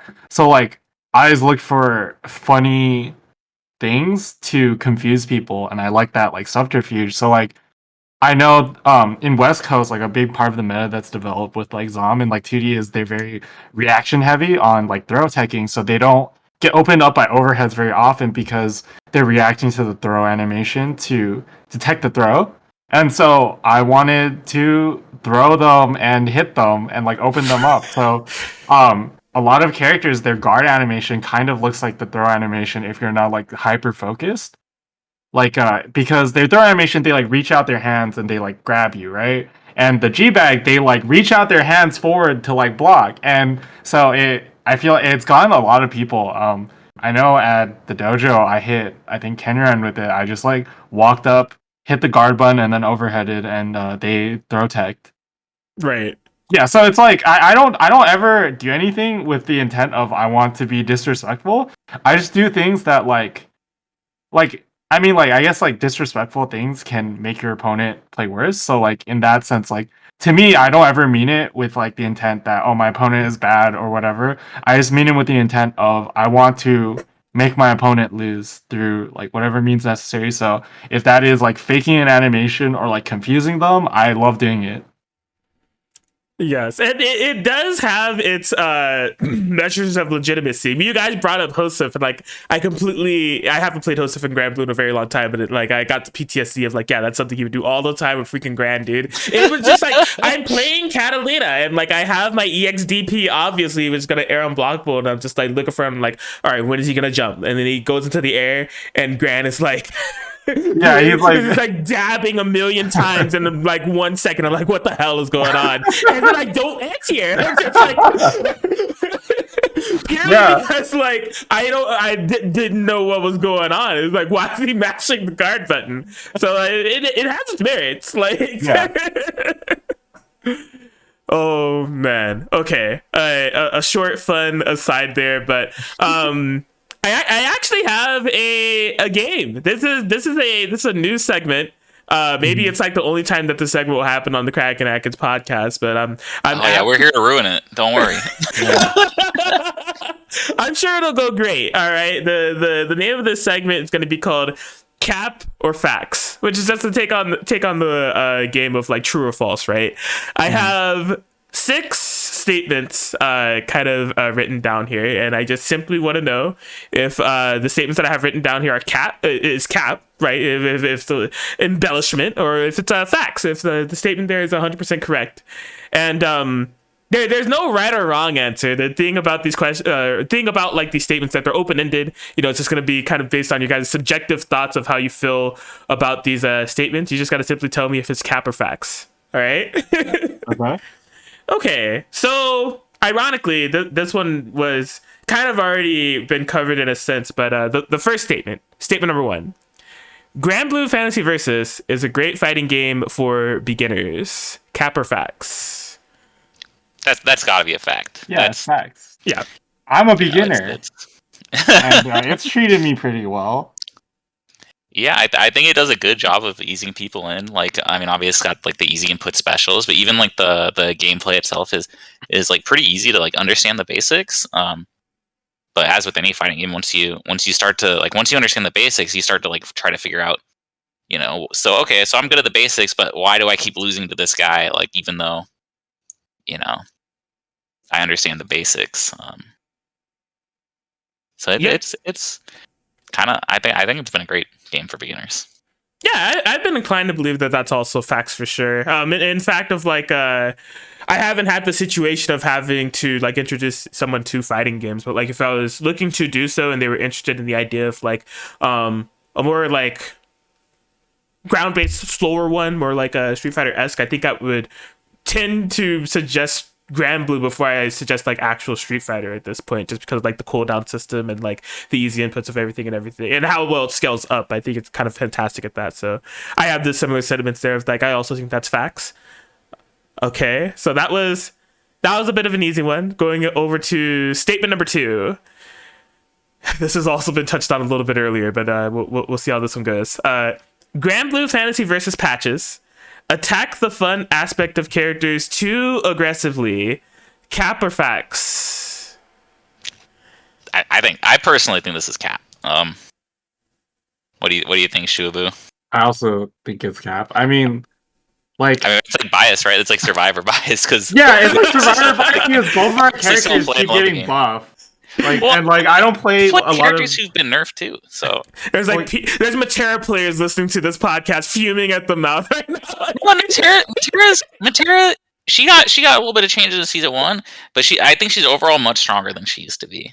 I think all of the Matera players that stayed, I think probably like this version of Matera more. I mean, they'll still complain because they'll say like relative to the rest of the cast, Matera is like -7. And she's like terrible and like unplayable. But like I think they would definitely prefer to have like this version of Matera than like season 1 Matera.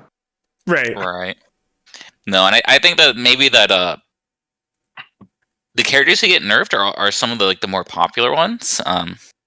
Sometimes. And there's one character in specific who I think had a pretty rough time, and that's Narmaya. In the US, I don't think she's been considered strong for quite some time, but she has not really gotten a break in the patch cycle. But in my opinion, as someone who plays a ton of characters, I feel like there's so many viable choices. Like at CO, obviously, I'll be playing Cagliostro, but on online tournaments, I run. Sometimes I'll just join a WNF, for example, and a couple weeks ago, I was like, I'm going to play Eustace. Like, Eustace is a character that was definitely considered weak when he came out, even by myself. And but now, he's pretty good. Soares is more fun and stronger than he's ever been. Luane has had so many quality of life changes, and tweaks have been made to his worst matchup, so he's no longer, in my opinion, I think he's totally tournament viable. Whereas, a couple of patches ago, I would have said, if you play Luane, you're gonna need a sub for Zeta.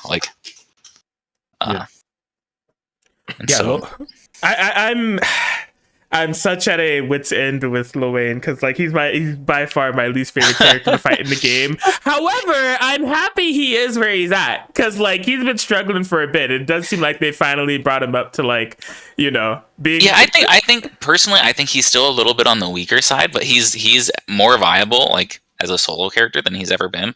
Right. There's characters like Vasaraga who were complete garbage in season 1. Despite Fame's amazing play with him. I mean, Fame is Fame.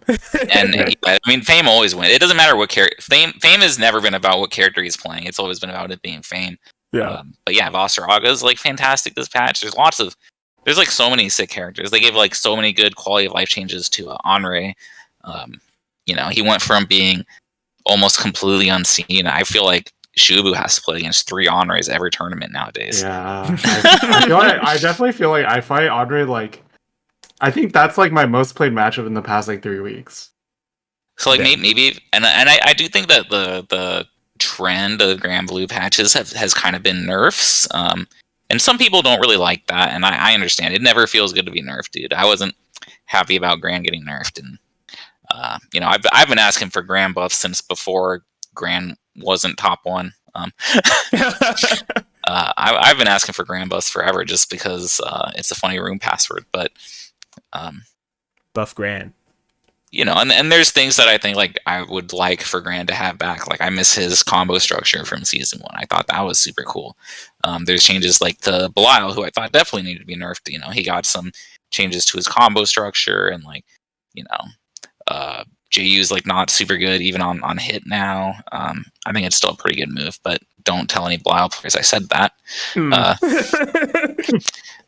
But overall, I don't agree with every change, but I very strongly agree with the game itself and the overall net changes of the game. All right, quality observations here. There's some definitely some influence about these statements here. I'm going based off of what my Twitter feed shows me. So like, Yeah, of course. Yeah. which moves us to statement number 3. It's so funny. We speak of the devil, he's here. Since Belial has released, there's been no reason to play any other Shoto style characters. Cap or facts? That's definitely cap. It's definitely cap. I mean, Percival's right there. First of all, Mhm. Be careful. The Percival players might hear you. you can't talk about any character in Grand Blue. Every character, their mains, like don't talk about CAG. CAG mains will come for you. Don't talk about Percival. Percival mains will come for you. Don't talk about Six. Six mains will come for you. Shuaboo, he's vicious, dude. You don't want to. I'm super nice. You don't want to talk about Six.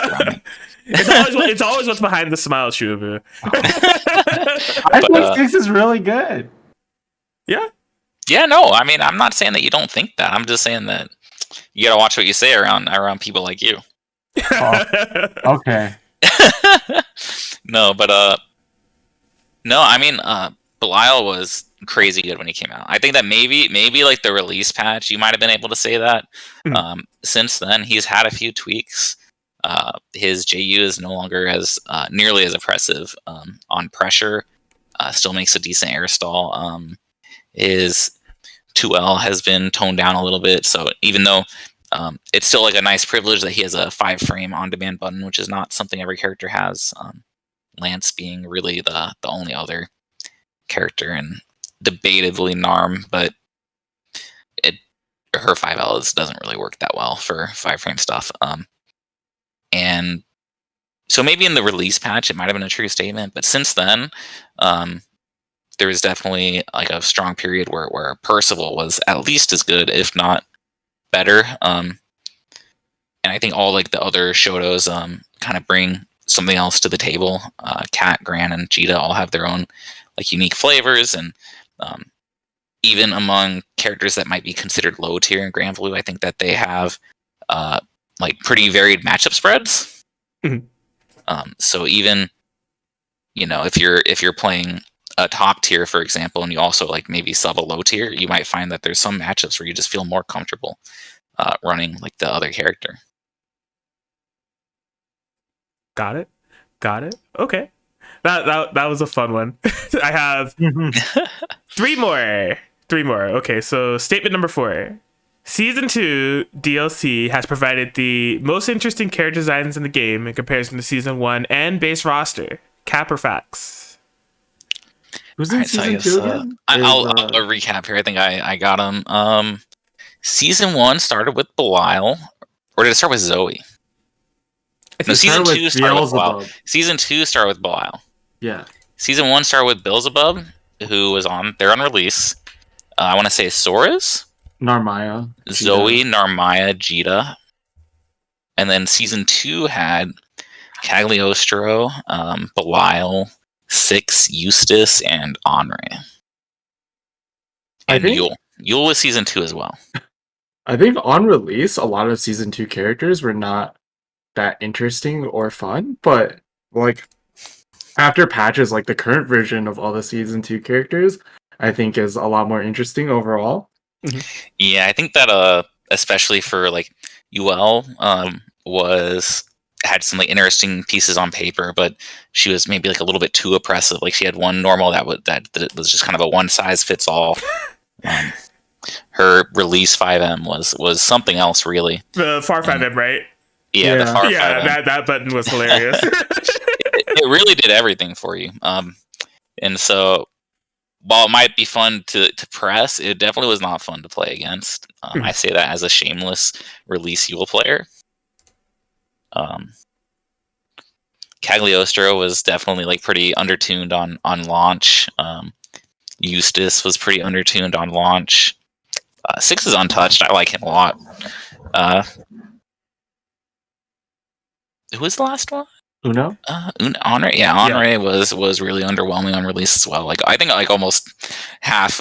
Yeah, like you were saying, Shuaboo. Like half those characters were like plus Yule were were not very exciting or fun on launch, but since then I think they're definitely super interesting. Yeah, I think a lot of changes have been made. Like, I think Belial on release had like a very he's really strong, and but it also made him kind of boring. Like his combo structure was like extremely static. But now I think he's a lot more interesting because you have to be a little bit more creative with his combo structure and like do convert into different pathways. Cagliostro, like we all see what like Zom does with her. Like Yule is just you're not always pressing for R5M, so you're utilizing like her full kit. Uno like has had time to develop, and I think he's like a really really cool character. He has a lot of and he's stuff also gotten going a bunch on. of quality of life changes. The Yeah. biggest one being maybe like 5U. So he has got this parry attack, which is super hype and allows for like Justin Wong like style like Evo moment 37 moments. But Yeah. in the previous patch, once you committed to the parry, you had to parry everything that they did. So if you parried like a super with 16 hits, you had to know that it had 16 hits, and you had to tap that button 16 times. Oh man. Which is obviously like a super awesome thing to pull off, but it means that the burden of knowledge for that character is so high. And one of the most recent changes to him was to make it so that you could just after you parry, you're allowed to block. So if you parry something that you know is unsafe, or if you parry something where like the like cancel path becomes really convoluted and you're not sure how many parries you would need, you can just sort of back out. You can just sort of decide, I'm not trying to play this game and I just want to block, which has made him, I think, a lot more playable and makes that move in general a lot more usable. Yeah. So that's super cool. I think also Eustace on release was kind of weak and he didn't have much going for him. Now I think they made his pressure like a lot more dynamic and like really scary. And he also like is one of the characters in the game that has like really diverse combo routing, which makes him seem really interesting and fun to play. Yeah, and they gave Eustace one of the coolest bug fixes I've ever seen in a fighting game. So the patch after Eustace came out, they made some tweaks to him, and then they accidentally implemented this bug where Eustace has an attack where he throws a grenade at the opponent, and if they block it or get hit by it, it sticks on them. Mhm. And then he has a number of moves which are able to detonate it. And so when you detonate it, like you can combo after on like a move that maybe you couldn't normally combo after, or like a throw, or like your move becomes plus on block. So it gives you like all kinds of properties. And there was this bug where he could activate the grenade multiple times with his jump U, which was not actually very useful in practice, but it was pretty funny. And when they fixed the bug, they were like, hey, this is actually pretty cool. And so now, when you detonate the bomb, there's a short window after where you're able to get a second detonation, which has really opened up his combo routing a lot. Mhm. And it makes for some really cool, like, low resource combo routes with him. So now he gets like 2 explosions from his bomb, which is a very creative way of removing the bug, but keeping like the fun. Nice. Okay. So yeah, it sounds like the season 2 characters. I guess. But I mean, okay. So on the other end, though, we've got the season 1 characters, which I feel like almost followed the same path. Which kind of like if you go back to what I was saying with like I really like the direction of the game. Like if you look at some of these characters like Sora's and Beelzebub, they were definitely, and even like Zoe, where they were all like definitely considered pretty bad. Yeah. For a while and like on release. And since then, like with the season 2 release and like the patches after, like Beelzebub is definitely one of the best characters in the game. Pretty much considered so by every region too. Like I think Zoe got a lot of really good changes. She's gotten really fun. Sora's is really fun. Narmaya's had a rough time. The current version of Jita is pretty solid. So I mean, the season 1 DLC characters are no slouch. Yeah, that's true. I mean, I think if I have to pick, though, I got to go with the season 2. Yeah. Understandable. And I guess it also definitely helps us, like, as far as like how season 2. I mean, we're also both season 2 DLC players. Yes, that too. I didn't even think about that. Shuaboo plays Sora and 6. Yeah, I mean, I like both. I don't think I really enjoy any of the other season 1 characters other than stories. I do play a bit of Beelzebub, but I don't find him that fun for me. But like I have trying like a lot more of like season 2. I I like playing Belial. I like playing Yule. Use is pretty cool. Definitely like another character that I want to play more of. Same with Uno. And like I obviously I really like Six. That's why I play him so much. And like Kagosho is like cool on paper. I don't think I would be able to play her, but like she's definitely a very cool character. For sure, for sure. Okay. Interesting responses. We're down to 2 more. So we'll go to statement number 5. Grand Blue Fantasy Versus needs another grappler. Cap or facts? Cap. For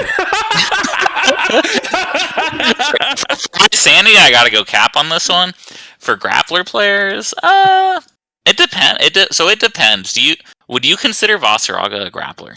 That's an interesting question. Of like, I'm not sure. It's almost like the question of like, is Abigail from Street Fighter V a grappler? Right. Like he certainly has. He certainly has that unreactable command grab. He knocks you down, and he puts you in the situation where you just have to guess. And I mean, that's and he can loop it, and that's like the trademark of the grappler, right? Right. So in some ways, he's a grappler, but I think like maybe like the way he plays is a lot more like a big body per se. Like you mentioned Abigail. Well, I feel like grappler is like the emotion. Right. Yeah, I don't know if I get the grappler emotion from Vasaraga. Yeah. Right. Oh, I mean, I think that Vasaraga does give the grappler emotion. Like a lot of people talk about like freezing up during like the armor walk. Oh yeah, I guess it creates a very the stomps. You're just so scared. Yeah. I think the stomps make you feel very similarly to blocking like Ladiva headbutt. Like it's like a situation where you're like, I feel like I have to do something, and you're like, if you make the wrong decision, you die. And like sometimes like you can create a lot of hesitation because it's a very scary and like sudden situation.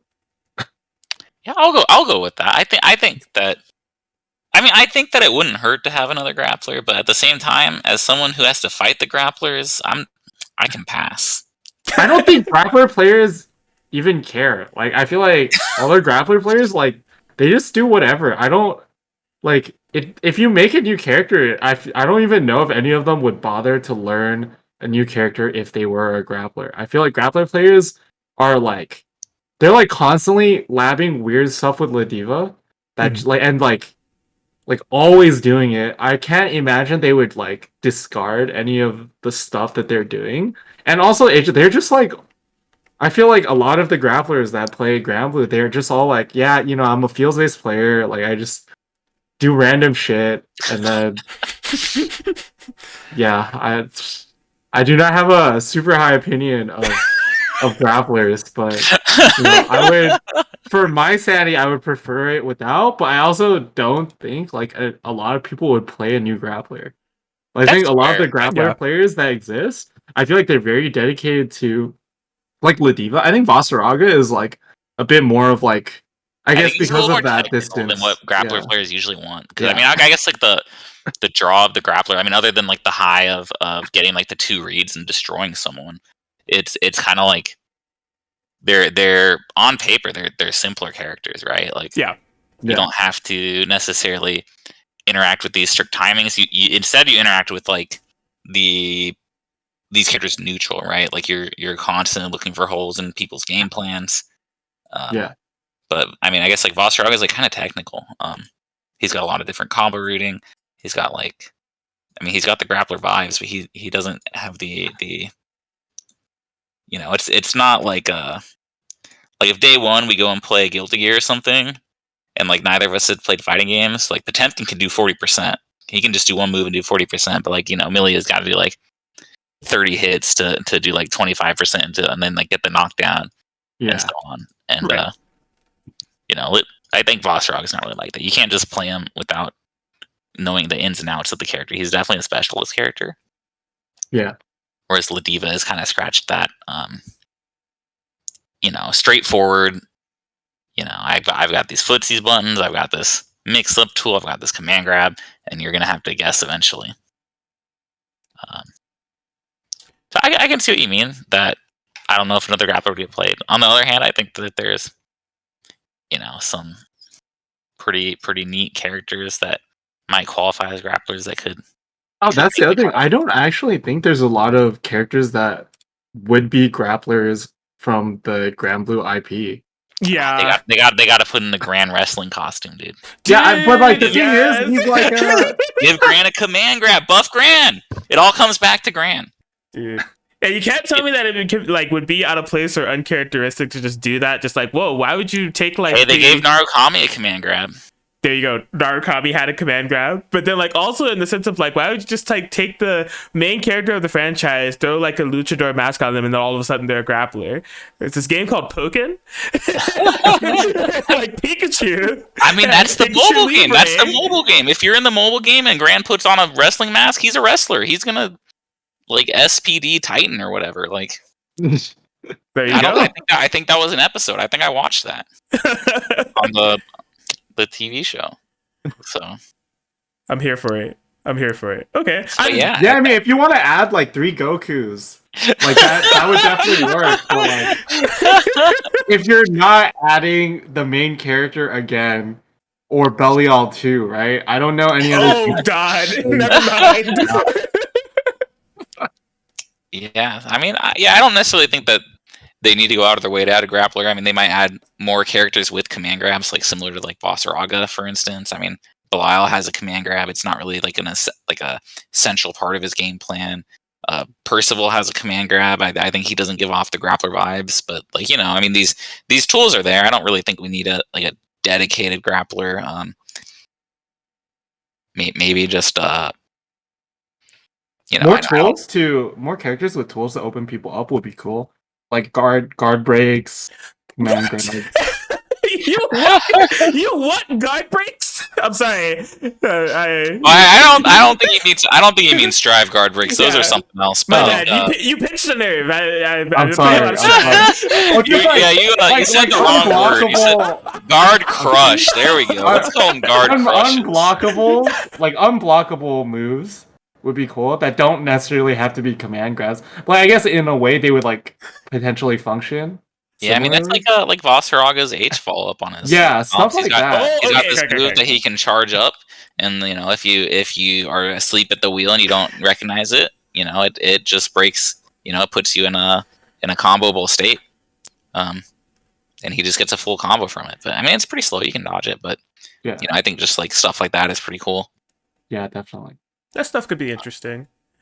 That topic definitely went exactly the way that I wanted to go. Because at first the initial question was, or the initial statement was written as, Granblue Fantasy Versus needs another grappler besides La Diva, and I was like, I'll drop that last part because there's other characters with command and I'll see if it sparked conversation. Like it did. So, which leads us to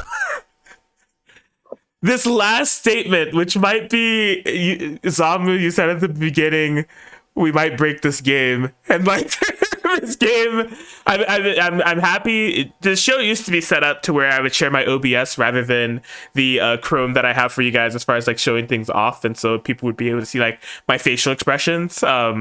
This statement has already been kind of spoiled. I'm not ready for this statement, dude. I feel like it's kind of talked up now. I'm scared. Look. Oh wait, I think I know what it is. Cap or facts? Eustace is useless. No, I think Eustace is pretty good. Cap. Yeah, it's Cap. That's so Cap. I think he's pretty good. He's got like 3+. He's got 4+ unblock specials. Like, you know, he's got the EX Flammix shot. He's got the EX slow kill. He's got the jump back U follow up on his shit. Spiral's not here to help me. He's got the rat race series. Yeah, he's got the rat race. Rat race. Yeah, we're just busting out the move names. Yeah, we know those. Oh yeah, definitely. But it's close combat. It's the U follow up. Close combat into the U follow up. I'm really good with move names, obviously. But yeah, I think Eustace is actually pretty good, and I posted a tier list a while back that had like 5 characters in S tier and like 3 characters in A+ tier, and this was like right after the most recent patch dropped, which had some pretty significant changes for Eustace, and like I kind of like to the people I was talking to, so I've got Eustace in the tier right below those 8, which means that he's right around mid tier, And in my opinion, I think he could definitely go up to the A+ tier. I think he could be in the top 10 this patch.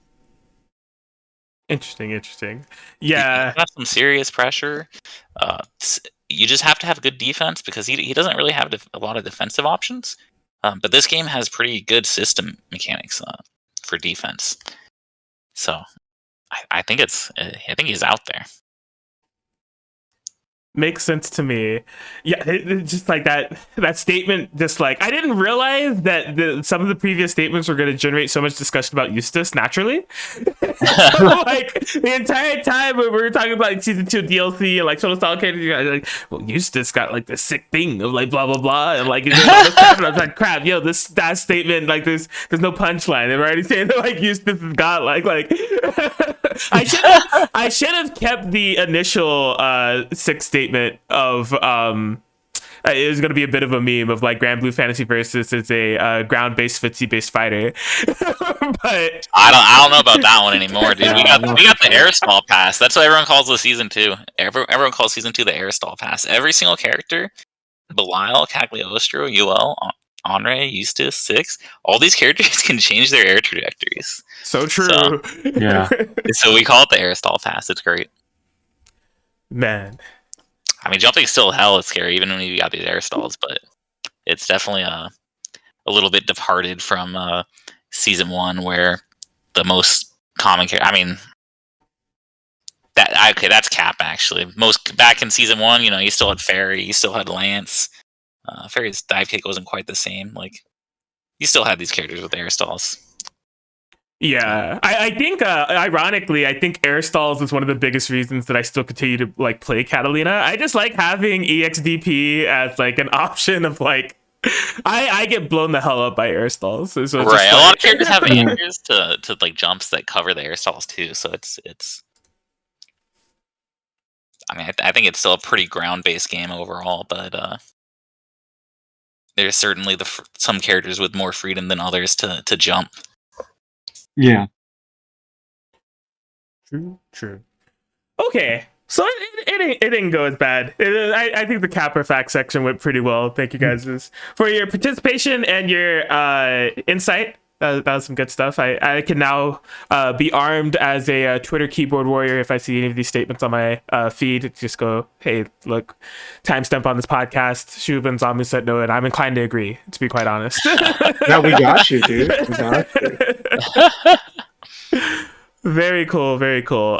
Naturally, though, I don't know how this happened, but ZomBmu, you mentioned it. I actually have it here. We're going to be referencing some stuff that I have pulled up here for like these latter topics. You mentioned that the tier list that you created a bit ago. Now, I know it's a bit dated at this point, but I guess I don't want to talk too much about like the specifics of like your placements, but there's a couple. No, I think I generally, more or less, I mean, there was never order within the tiers, and I more or less kind of agree with the placement still. It's not, there haven't been any significant shifts in my opinion, so it's still like kind of relevant. For sure. Cool. I guess there's been like there's a few characters that so for me, in the time that I've just kind of like been in and out, kind of tuned in, kind of tuned out, there's definitely some characters that to me speak to as like a bit of a surprise in terms of their placements. And I know that like I guess I'll apologize ahead of time for like maybe some of the things that you may be repeating in terms of like the questions I want to ask, but like I think this tier list made some rounds for people that are in a similar predicament as me. That like maybe they've been like tuned out of Grand Blue Fantasy Versus. Yeah, I mean the game's changed a lot from what a lot of people remember when they like dropped the game when netplay became the only option, or they dropped the game when season 2 came out. It's I mean Grand Blue, the meta is totally different. Even the way just people play the game is different now. Yeah, right. There was a funny comment here. I can't remember who put it, but it was just like, I remember cringe and not funny.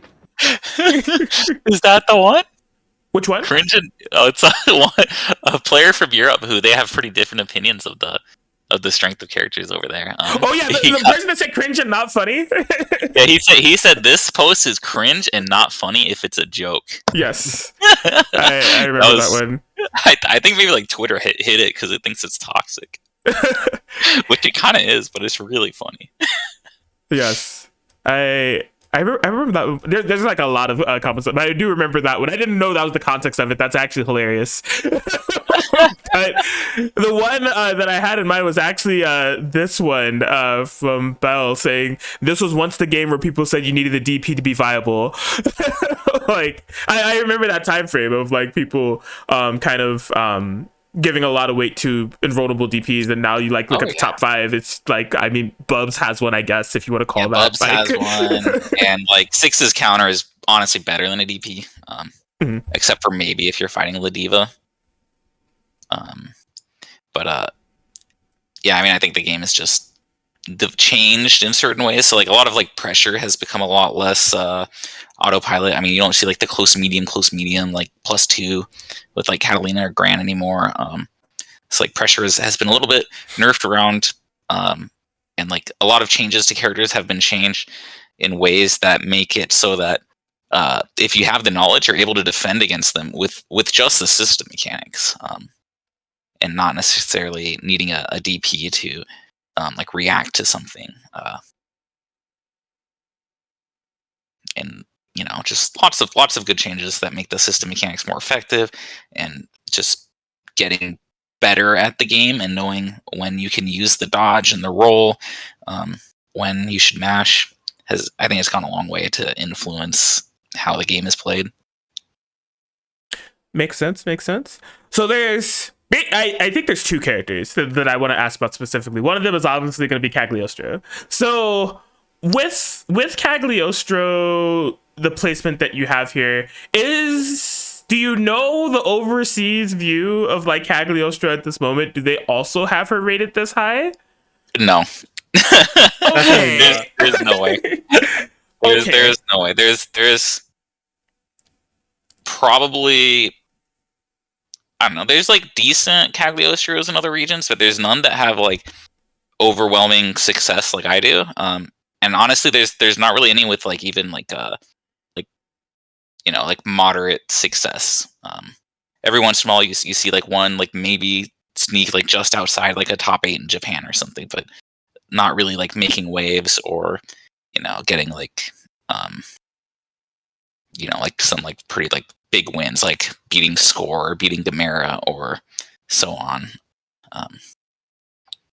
So I don't think there's another region that thinks she's as strong as North America does right now. You want to talk about that a little bit, Shuaboo? Or Yeah, I mean, this is like literally almost all zombie. Like, there's a lot of players. I actually like, so there's like right now. I think there's a lot of like strong Cagliostro players. Like, there's like Wavy. There's Merp.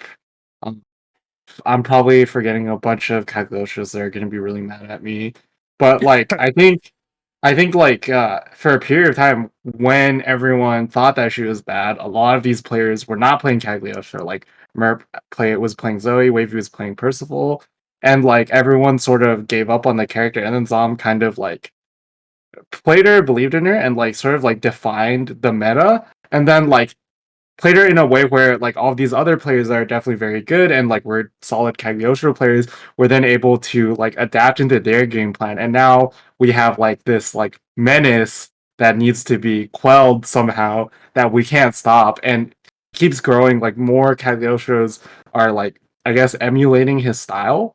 And it's like a really strong style. It's not like he is probably the only one with like overwhelming results, but it's definitely like he's sort of like writing like the guide on how to play Cagliostro, and other people are sort of copying. Like if you sent like Wavy to Japan and with like a little bit more like grinding and like studying of the game, he would probably like he could probably change their opinions too. Like if you sent like Merp potentially as well, like this character is like totally unexplored in those regions, and they're not looking at the same character, and nobody there is playing the character like anyone in America is, because Zom sort of like opened everyone's eyes on like how you should be playing the character. So like everyone is able to then like copy his style and then uh create this version of Cagliostro that's good, which other regions don't have because they don't have someone kind of leading the meta like that. That makes sense. That makes sense. Yeah, because I remember that being the case, like when this list was posted. I just wanted to make sure that was still the case, that it was more of like in a isolated thing. But like it is kind of interesting seeing those two things come to fruition, of like a character that has, in large part thanks to Zom, but also just like the display of Cagliostro's strength to work herself up to literally a top 5 position, and it was like largely agreed upon. There was like no pushback. Yeah. From what I was able to see, but then like you have this whole other region, and like I mentioned, like I think everyone in North America looks at this and like, yeah, Cag's top 5. Like, I hate fighting that character. Like, Zombie's crazy good with her, and like even like the non-zombie Cags like have like adapted some of my strategies and like some of my strings or like my combos, and so you can like even feel the strength from them too now. But like we mentioned, there is that player from Europe. He's a pretty strong player over there. Does like well in their events, and he came on this, and he didn't provide any context to why. I mean, the other one is Normaya, obviously, but there's I think between Normaya's placement and Cag's placement, he saw this list and he wanted to throw it in the trash, man. Cringe and not funny if it's a joke. Oh my god, we need some more international Century Grand Blue Fantasy versus Alpha tournaments. I look forward to smoking Europe in the future.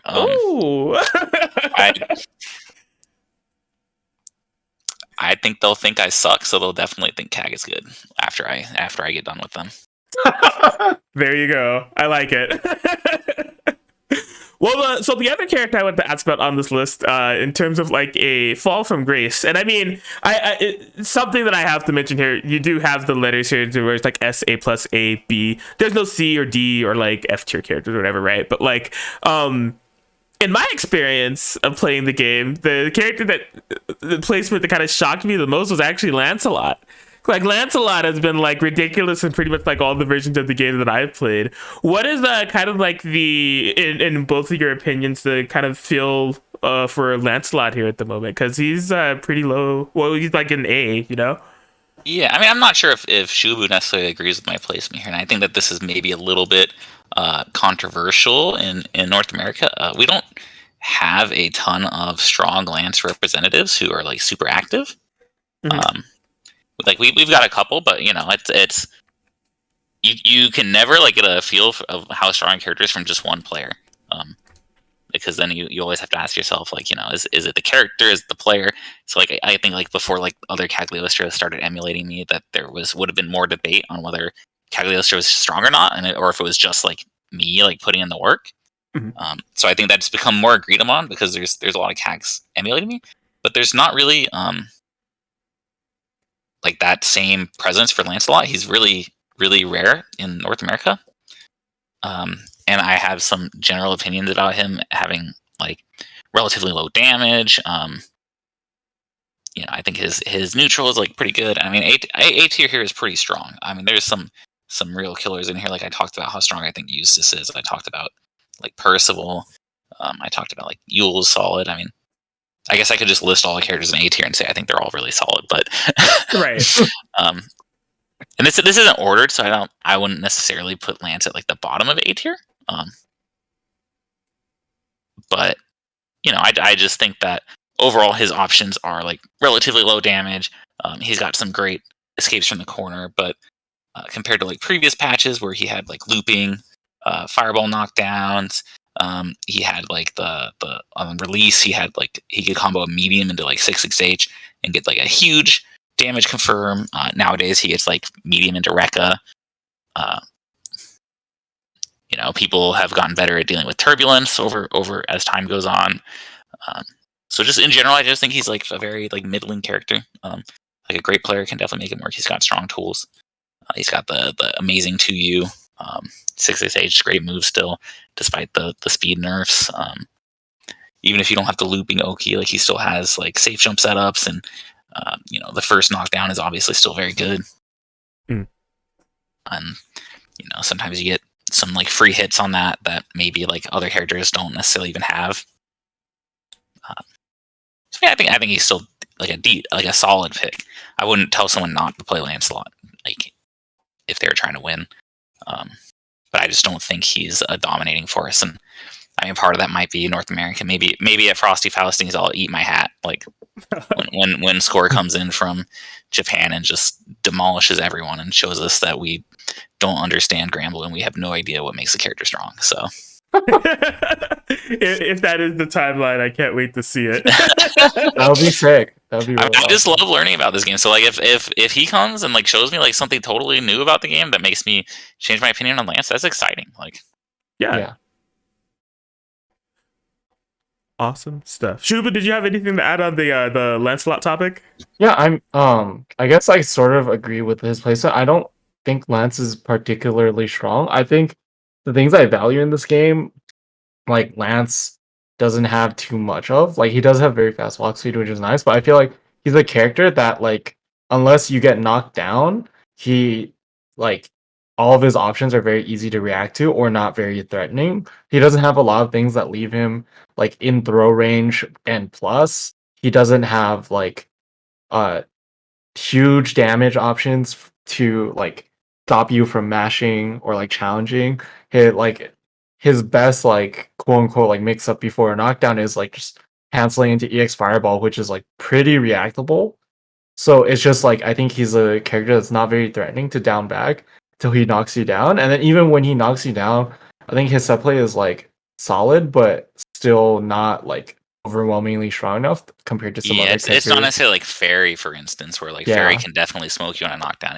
It's more of like the kind of Okizeme where like maybe Lance gets a free hit. It's not like Fairy where like Fairy almost definitely will get a follow up because it's just pure unreactable. Yeah. Right. Okay. Yeah. Cool.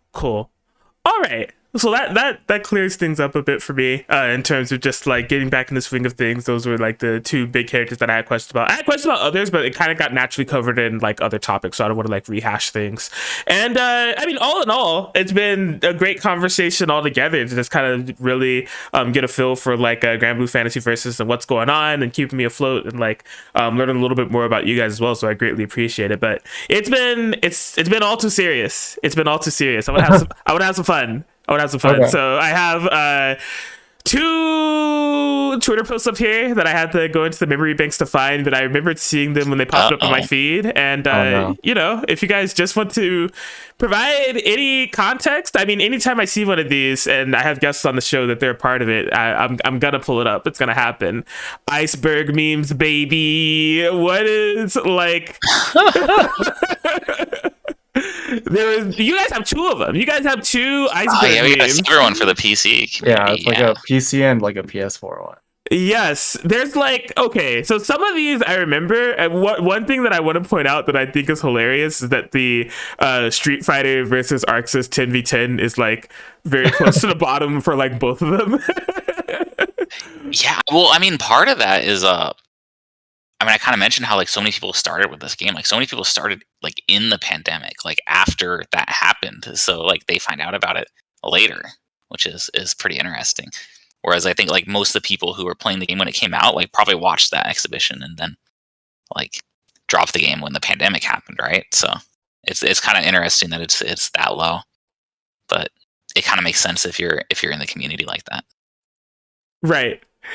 Yeah, some of them I recognize. Belial was a fun timeline, but some of them I definitely don't recognize. I think this one is the most interesting, the one that Starks posted, because like there's like the first two tiers, and there's actually just a bunch of them that I like don't even I don't even know exactly what they mean. Like the mix from full screen. What is that even in reference to? Honestly, I don't even know, dude. Well, this is like the PS4 one. This is the PS4 one. We've like been on PC almost exclusively. I see. So okay. I can't even. I'm sorry. I can't. Yeah, I have no idea. That's Starks. Okay, let's go to the PC one then, because this is the one that rings the most true with like the NAPC, like Granblue, like you guys are PC players. So like, yeah. Let's see what the mid tier roundtable. That was. I think it was just like some stream that they had with like a bunch of people that played like mid tiers, and they just like talked about their like perceived mid tier characters and stuff. I think I'm not sure if I don't know if Zom knows. The only thing I actually remember from it is that Mars was there. That's all I remember. Because Mars is like the most memorable person in the world. So the only thing I think it was like Mars and like Fame or something. I don't know. Soares, Vasaraga. Yeah. But it was just some like stream where they talked about like their mid-tier characters. I see. Is there any other like off of this iceberg? Are there any other like things that kind of jump out to you guys as like being a memorable moment or anything that you guys want to touch on? Because like there's a lot of questions that I have, but like are there any like notable ones? Oh man. I think Seed's YouTube is really funny. That one's so funny. What's the context around that one? Okay, so do you want to tell the story or should I? I can. So like there's this kind of notorious player in the lobbies named like Sakurinha, who's like very toxic. They play from like Brazil and have like 15 frames. And they do like everything that like you hate about like net play people. Like they'll like rage quit, they'll be like toxic, act scrubby, and just talk shit. And like one of the times they played someone. Let me chime in for a second. I'm just here to defend the Brazilian community. Even Brazil is awesome. Even Brazil knows that this person is whack. Okay. Yeah. So. Yeah, like I mean, Brazil has cool people like Nabu. Nabu is really cool. Oh yeah, he's sick. But like Zakarina, they played Seeds, who's just like a guy in the community. Like he's like, all right, not particularly outstanding or not bad. And like he like I don't remember who won, but like Zakarina was just talking shit. He was like, "Hey Seeds, guess what? I'm on YouTube and you're not." And it was just like such a funny. Like, he was like, if you look up my name, you can find YouTube clips of me. When I look up your name, there's nothing. Oh my god, it's like it's toxic shit talk that's so bad that it's great. Yeah. Oh boy, we have a lot of freaking Zakurinhas in the BB tag community. Let me tell you. To this day, we hit him with that one. You're not even on YouTube. See, it's like you can bring that one back to the BB tag community. Seeds is here. I'm just noticing that Seeds even has another place where they were banned Seeds. Oh yeah, because Seeds is also like he just says a lot of like dumb stuff, and people are just like the joke is like ban Seeds so he can't say stupid things anymore. I see. Yeah, I mean, but it's just like funny stuff. It's nothing like it's not like toxic or like actually dumb. I mean, it's like toxic, but like toxic goofy. In like a funny way. Yeah, he just can't catch a break, man. I mean, like it's not even on YouTube. He really can't. Like, not funny. It needs to be banned. Like, oh man. Any other ones that need to be pulled out here? I see one that I do want to ask about because I literally don't know what this means. Freaking lead into it. Fat Belial? Oh, dude, I got you. I'll send you the picture. Hold on. Oh no! Send the picture. Let him pull it up. Let me look for it. What is going on? So this is Fat Belial. If you want to pull it up.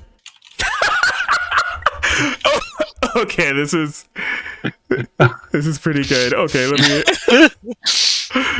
Fat Belial is here. He is here, and he's not going anywhere. Dude, this is very obviously the new Grand Blue Fantasy versus Needs. It needs to be Fat Belial. Yeah, it needs to be Fat Belial. He's basically Birdie. Like, it's perfect. That grip on that hamburger is just like the grip that he needs to have on his opponents. I think it's fantastic. Where did this come from? Like, why is this a thing? Yeah, so there was like another server called Chef's Kitchen. There were a lot of people in it at the time. It was like the hub before like NAPC, and in it like there's just this dude. I think he like really hated Belial, and he's like I'm gonna commission someone to draw Belial but fat to like make me feel better. And when he got the picture, he went in the server and he at everyone. Like he at everyone and sent the picture. And it was the funniest thing ever. I think he got banned, but it was so funny. It was actually the funniest thing. One of the funniest things I've witnessed in my life. Because that guy just like he sacrificed his life to share this with the world. Oh my gosh. It was a sacrifice that was done for a timeless interaction, because that is hilarious. Adding everyone, it was that serious. He was like, I have something very important to show everyone. And then People he just definitely said hated Belial on release. He was very hateable. Yeah, I wasn't the biggest fan of him. But this guy, he took it to the next level. yeah, he commissioned artwork of the character but fat so you could make fun of him. Yeah, I mean, if you're going to the point of commissioning hate art, I don't even know if I've ever heard of somebody doing that. And most people commission things he likes. This guy was built different, though. I respect it. That's a grind I didn't even know was available. Okay, so that was a good amount of fun. I always love bringing up the icebergs. I always love bringing up the memes. Yeah. One last mini question before we get into the recurring segments here at the Crackin Atkins podcast. You guys both mentioned that you have grinded the mobile game before. Of course, this is the question that has to come up. Season 3 is here. Are there any characters that you guys would like to see come to Grand Blue Fantasy versus? Oh, Uisis. Yeah, I knew you wouldn't have to think about that one even for a second. Yeah, Uisis. I'm a big Uisis fan. She's like my favorite character. She's the first like usable character like SSR that I rolled back in like 2016. It's really cute. I like her voice actor's work. I like Kaoru in Princess Connect and stuff. She has a really cool design and she's cute and cool. She's not a little girl, which is really dope. And she's like a gangster character. Right. So there's like Gap Moe stuff. I don't know if you know who Uisis is, or if I'm just like describing something. So like I said, I'm a seasonal Grand Blue player. I got into it when Grand Blue Fantasy Versus was announced, and I did commit a good amount of time to it, but I don't know a lot of it outside of the scope of the characters that I pulled or the characters that I learned about. And Uisis, I don't quite completely remember. Oh yeah. Well, here's a picture of her. She's cute and graceful, and she's like part of like the Yakuza, even though she looks like really like happy and stuff. So it's like a Gap Moe, which is cool. And then I'm also like a longtime Yakuza series fan, so like Yakuza stuff is cool. I see. Yeah, I would have never guessed that's the origins of this character based off looking at her. Yeah. Wait, is this the same character that you sent? Oh, I mean, Grand Blue has like a million, like... Yeah, she's got like... It's in her art. Yeah. Okay. Cool. Well, yeah, and she was... Yeah. Oh, go for it, my bad. She was like basically the first SSR that I rolled in the game, so it's like that like emotional attachment too. Yeah, that holds weight. Yeah. Definitely. Yeah. All right. Well, a swift answer there in terms of Uisis. Zom, do you have any wishes of who you would like to see for season 3 DLC? Yeah, I mean, for me, I think it's a lot less. I only played the game for a little bit. I don't like quite have that same emotional attachment and instant response here. But I have thought about this question a bit. I think that characters that I want are sort of characters that I'm interested in how they would implement. So one character that I think would be really cool to see is like Korwa.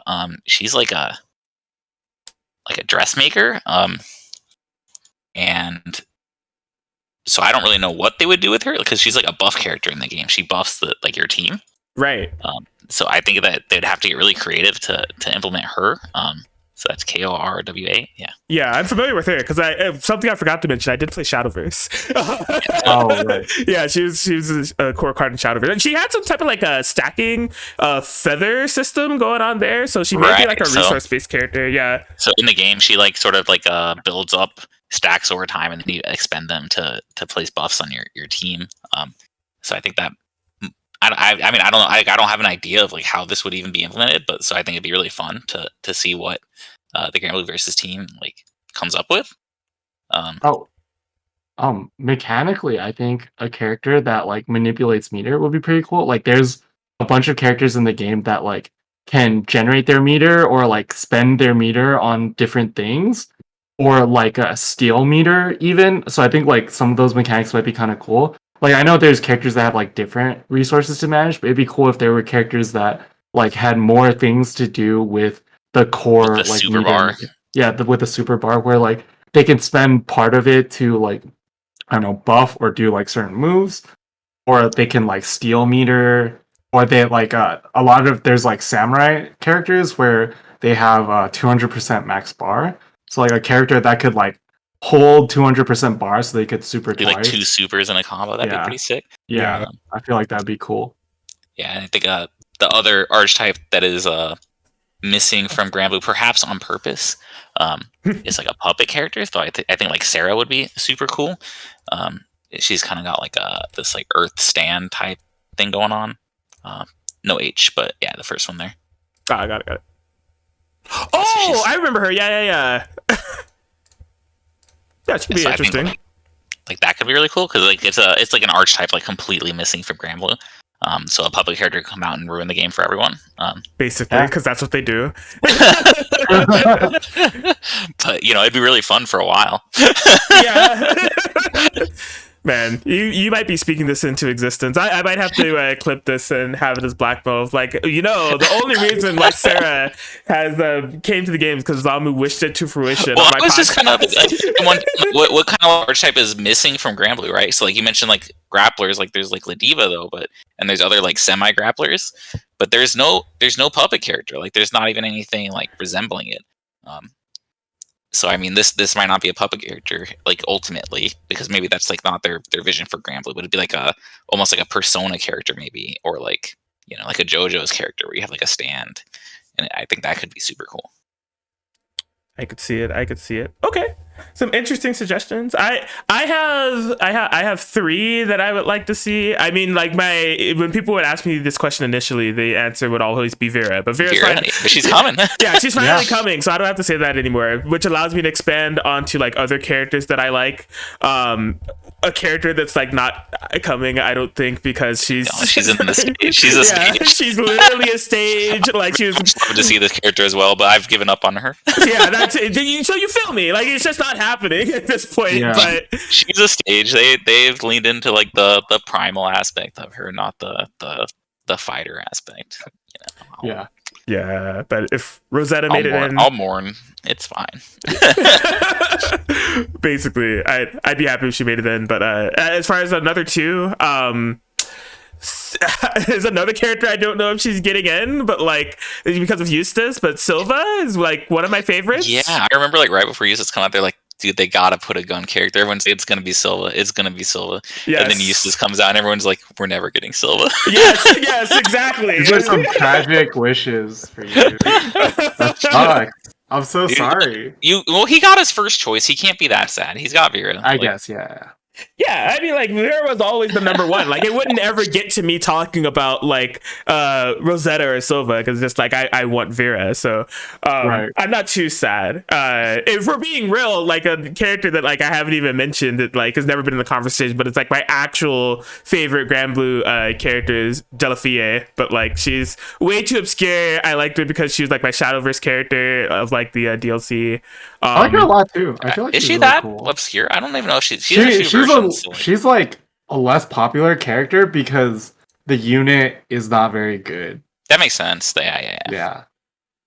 But like, I think her design is really cool, and like, I like her voice actress, and like, yeah, like her design is super cool. I feel like it would translate really interestingly into a fighting game. It would be like so like pretty to see her model actually, like in like the Granblue system. That's what I want to see. Like, she's so like colorful, like her gems and everything. Like, that would be so sick. Like, I think she's a character that Fireman would fucking love. Oh, absolutely. Was in the game. Yes. Fireman would go ham on this character. Yeah, Fireman would like say that he's gonna become the best Delafie player, and then he would do it. It would be super sick. Yep, I could 100% see that. But she's like she's not even a third pick that I was gonna mention here, because I think she's a little bit like out of the wheelhouse. I couldn't see that happening. But like, here's the thing that I could see happening. I mean, Honor made it in the game, dude. Anything can happen. I mean, anything's possible. The Honor came out, everyone's like, who asked for this? But now he's like actually getting play. It's sick.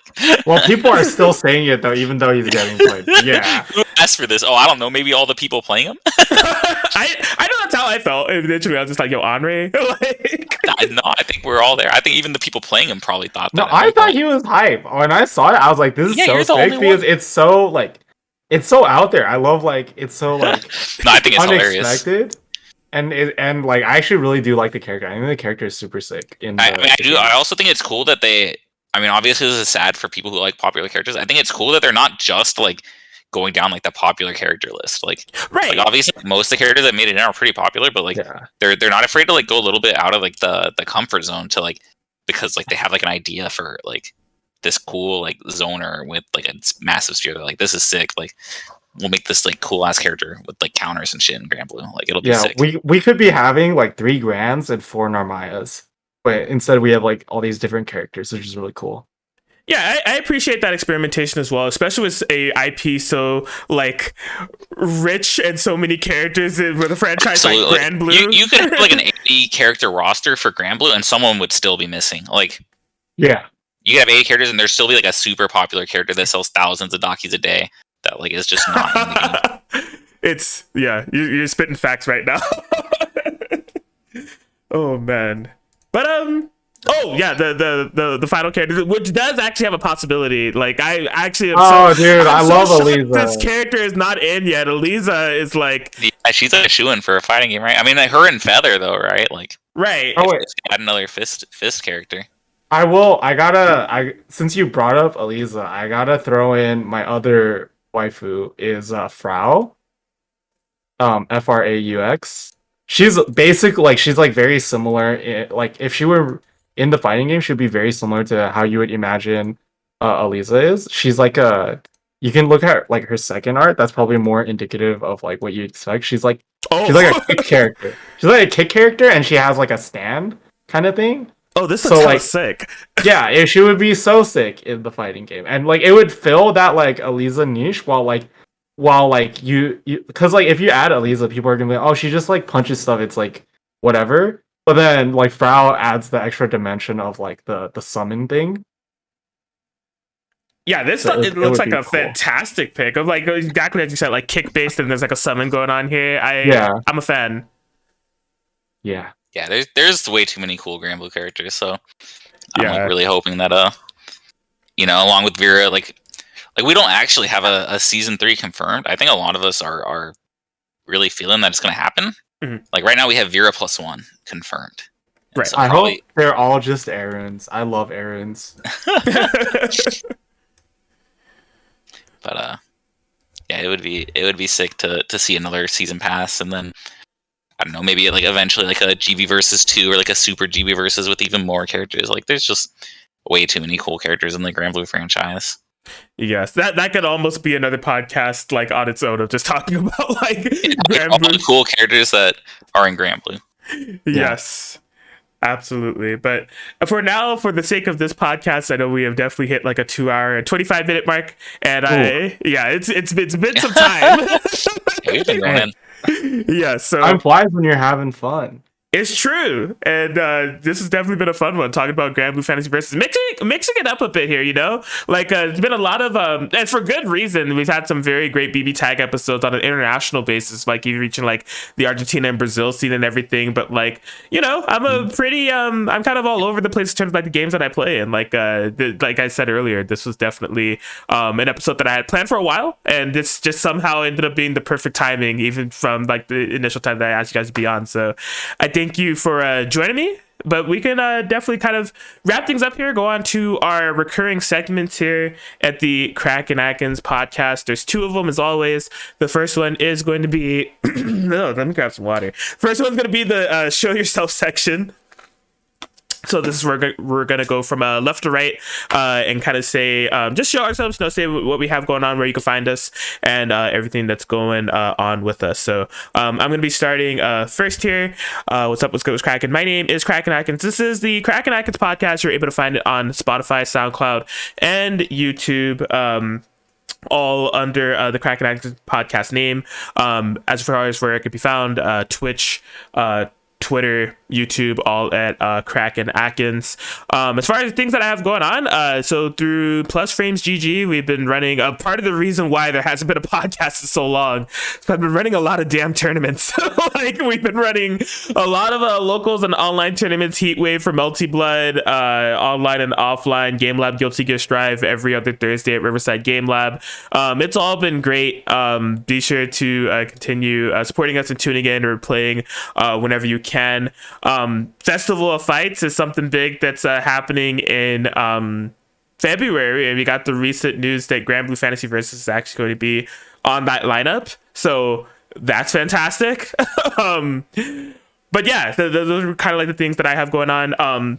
Unfortunately, so this podcast episode is going to release on November 22nd, and it just so happens that I have a very, very big announcement for BlazBlue players on November 23rd.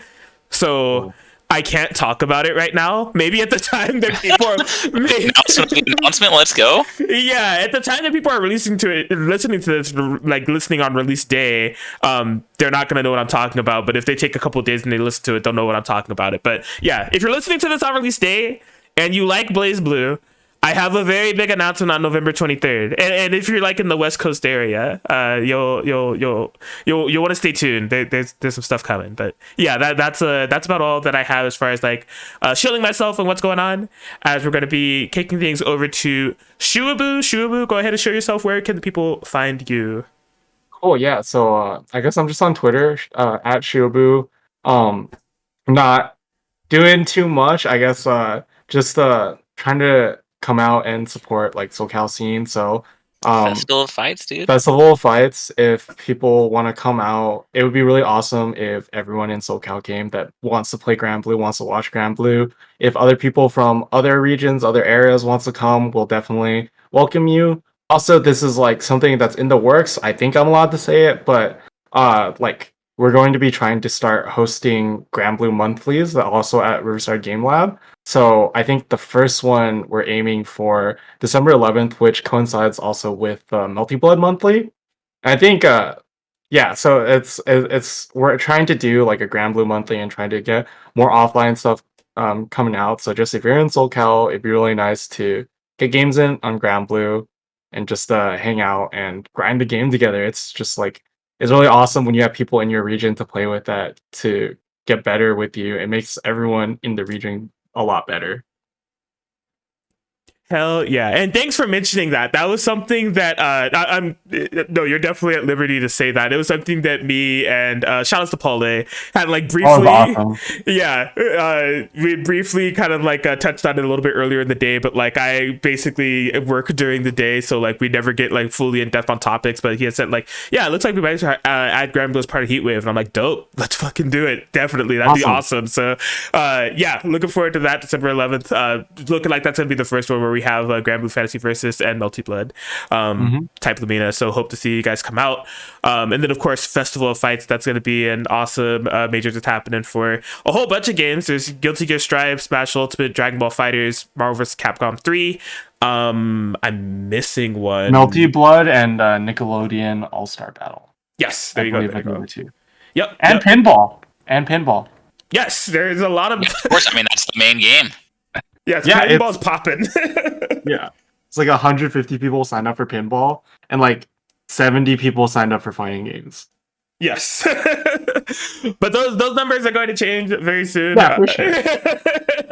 It's just pinball's popping. Pinball's gonna grow too, alongside the FGC stuff. I think pinball is pretty insane. I might sign up for that just because I didn't know that there's such a huge pinball scene. Yeah, I didn't know, Shubu. I don't know if we need to worry about these fighting game majors. I think maybe the Grand Blue scene needs to grow alongside the pinball scene, and we just have like dual Grand Blue pinball majors. That sounds sick. Yeah, there you go. The immersion in the pinball and Grand Blue community. Yeah, no, there's a huge pinball community in California. There's like a pinball museum that I was taken to one year that's like out in like the boonies, California. But like it's basically like this, I don't know, it's like the Coachella of pinball seemingly. They like have like a whole bunch of pinball machines and a lot of people coming out. Like it's super sick. So cool to see that community kind of coinciding with the Festival of Fights happening in February.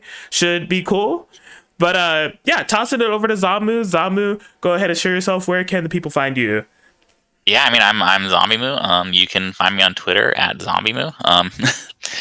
I also stream extremely sporadically on Twitch.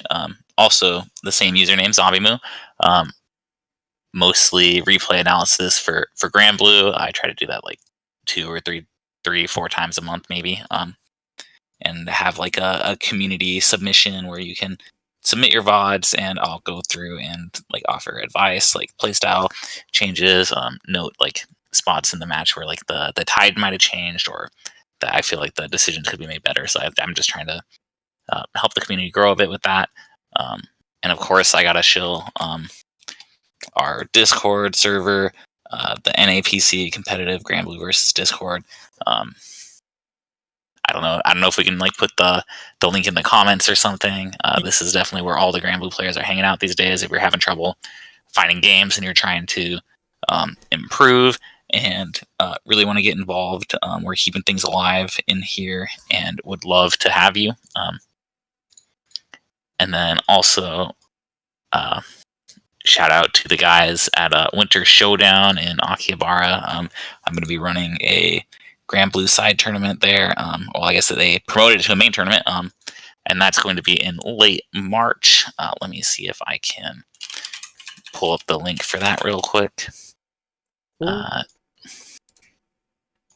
So Winter Showdown is this event in Colorado that I love to fly out to. It's in Denver, and it is held in this barcade called Akihabara.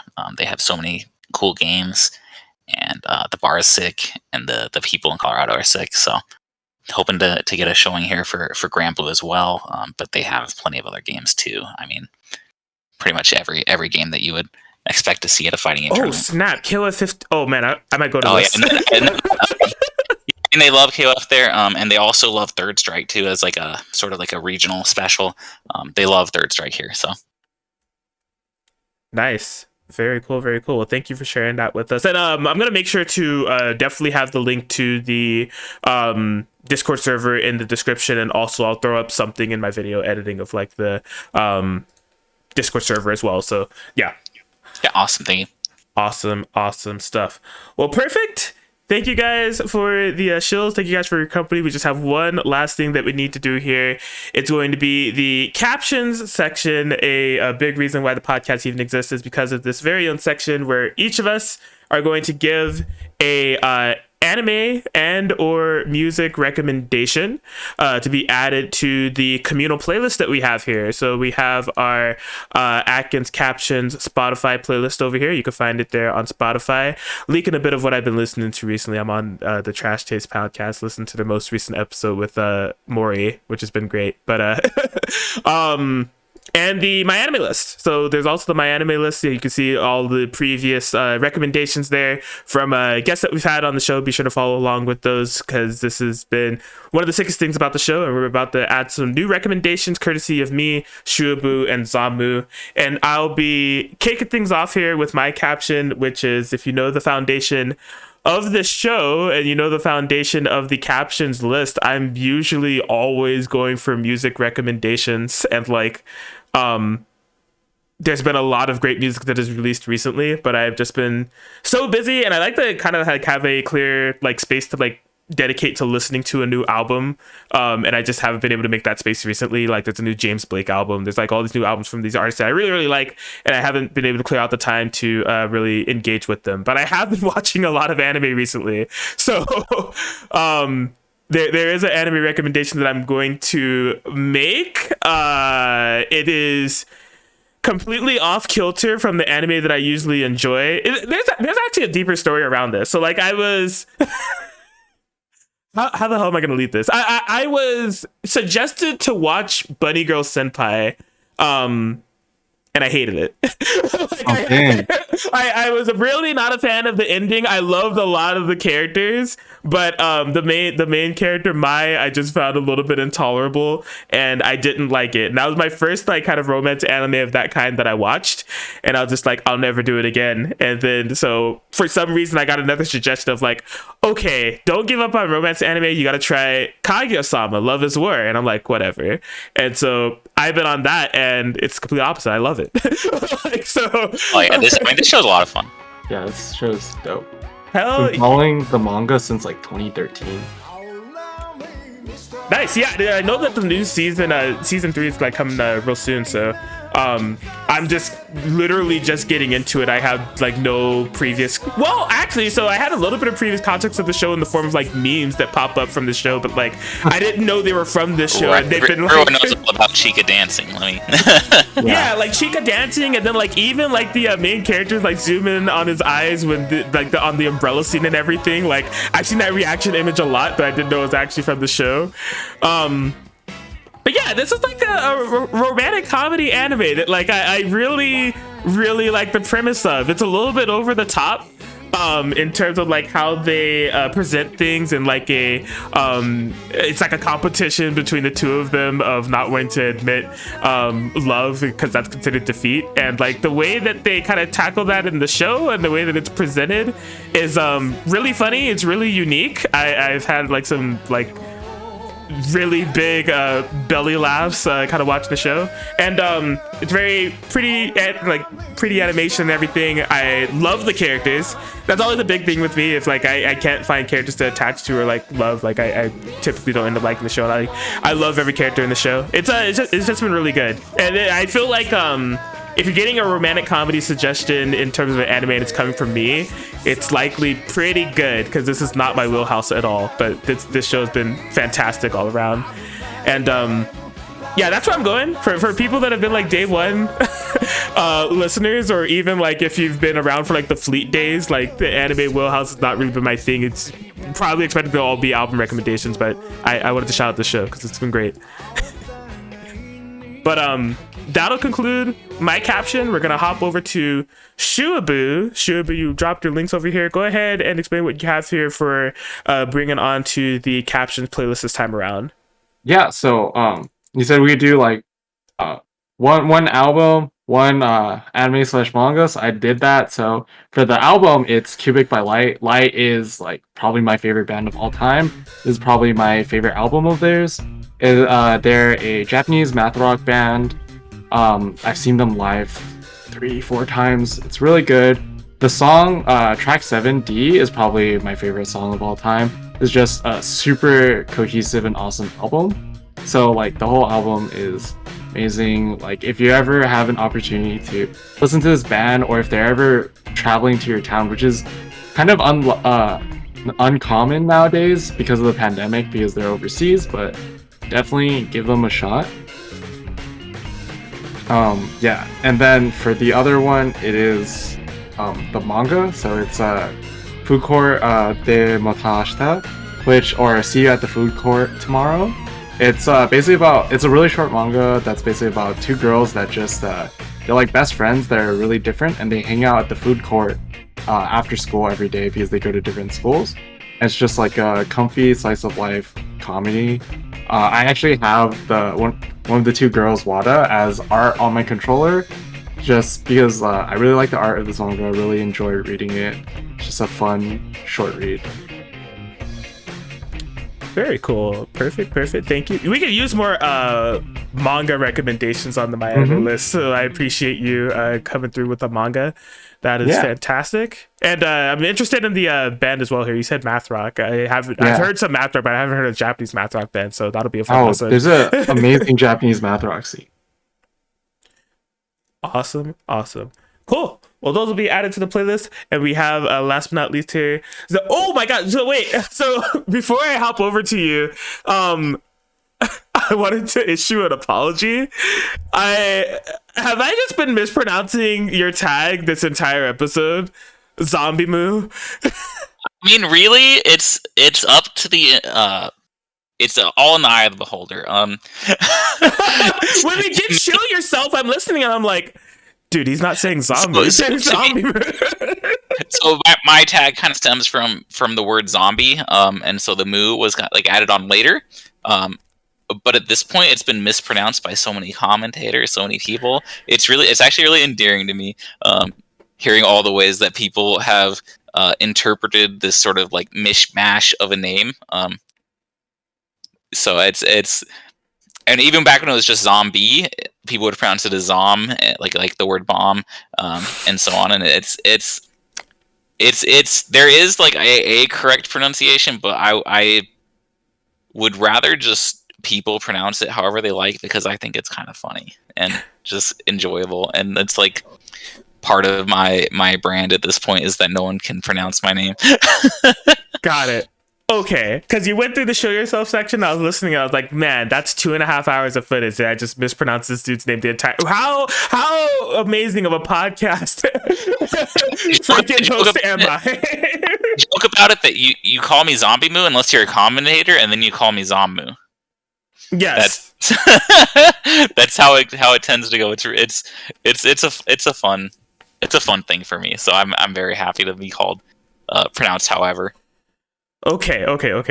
Well, ZomBmu, what do you have for us here on the captions?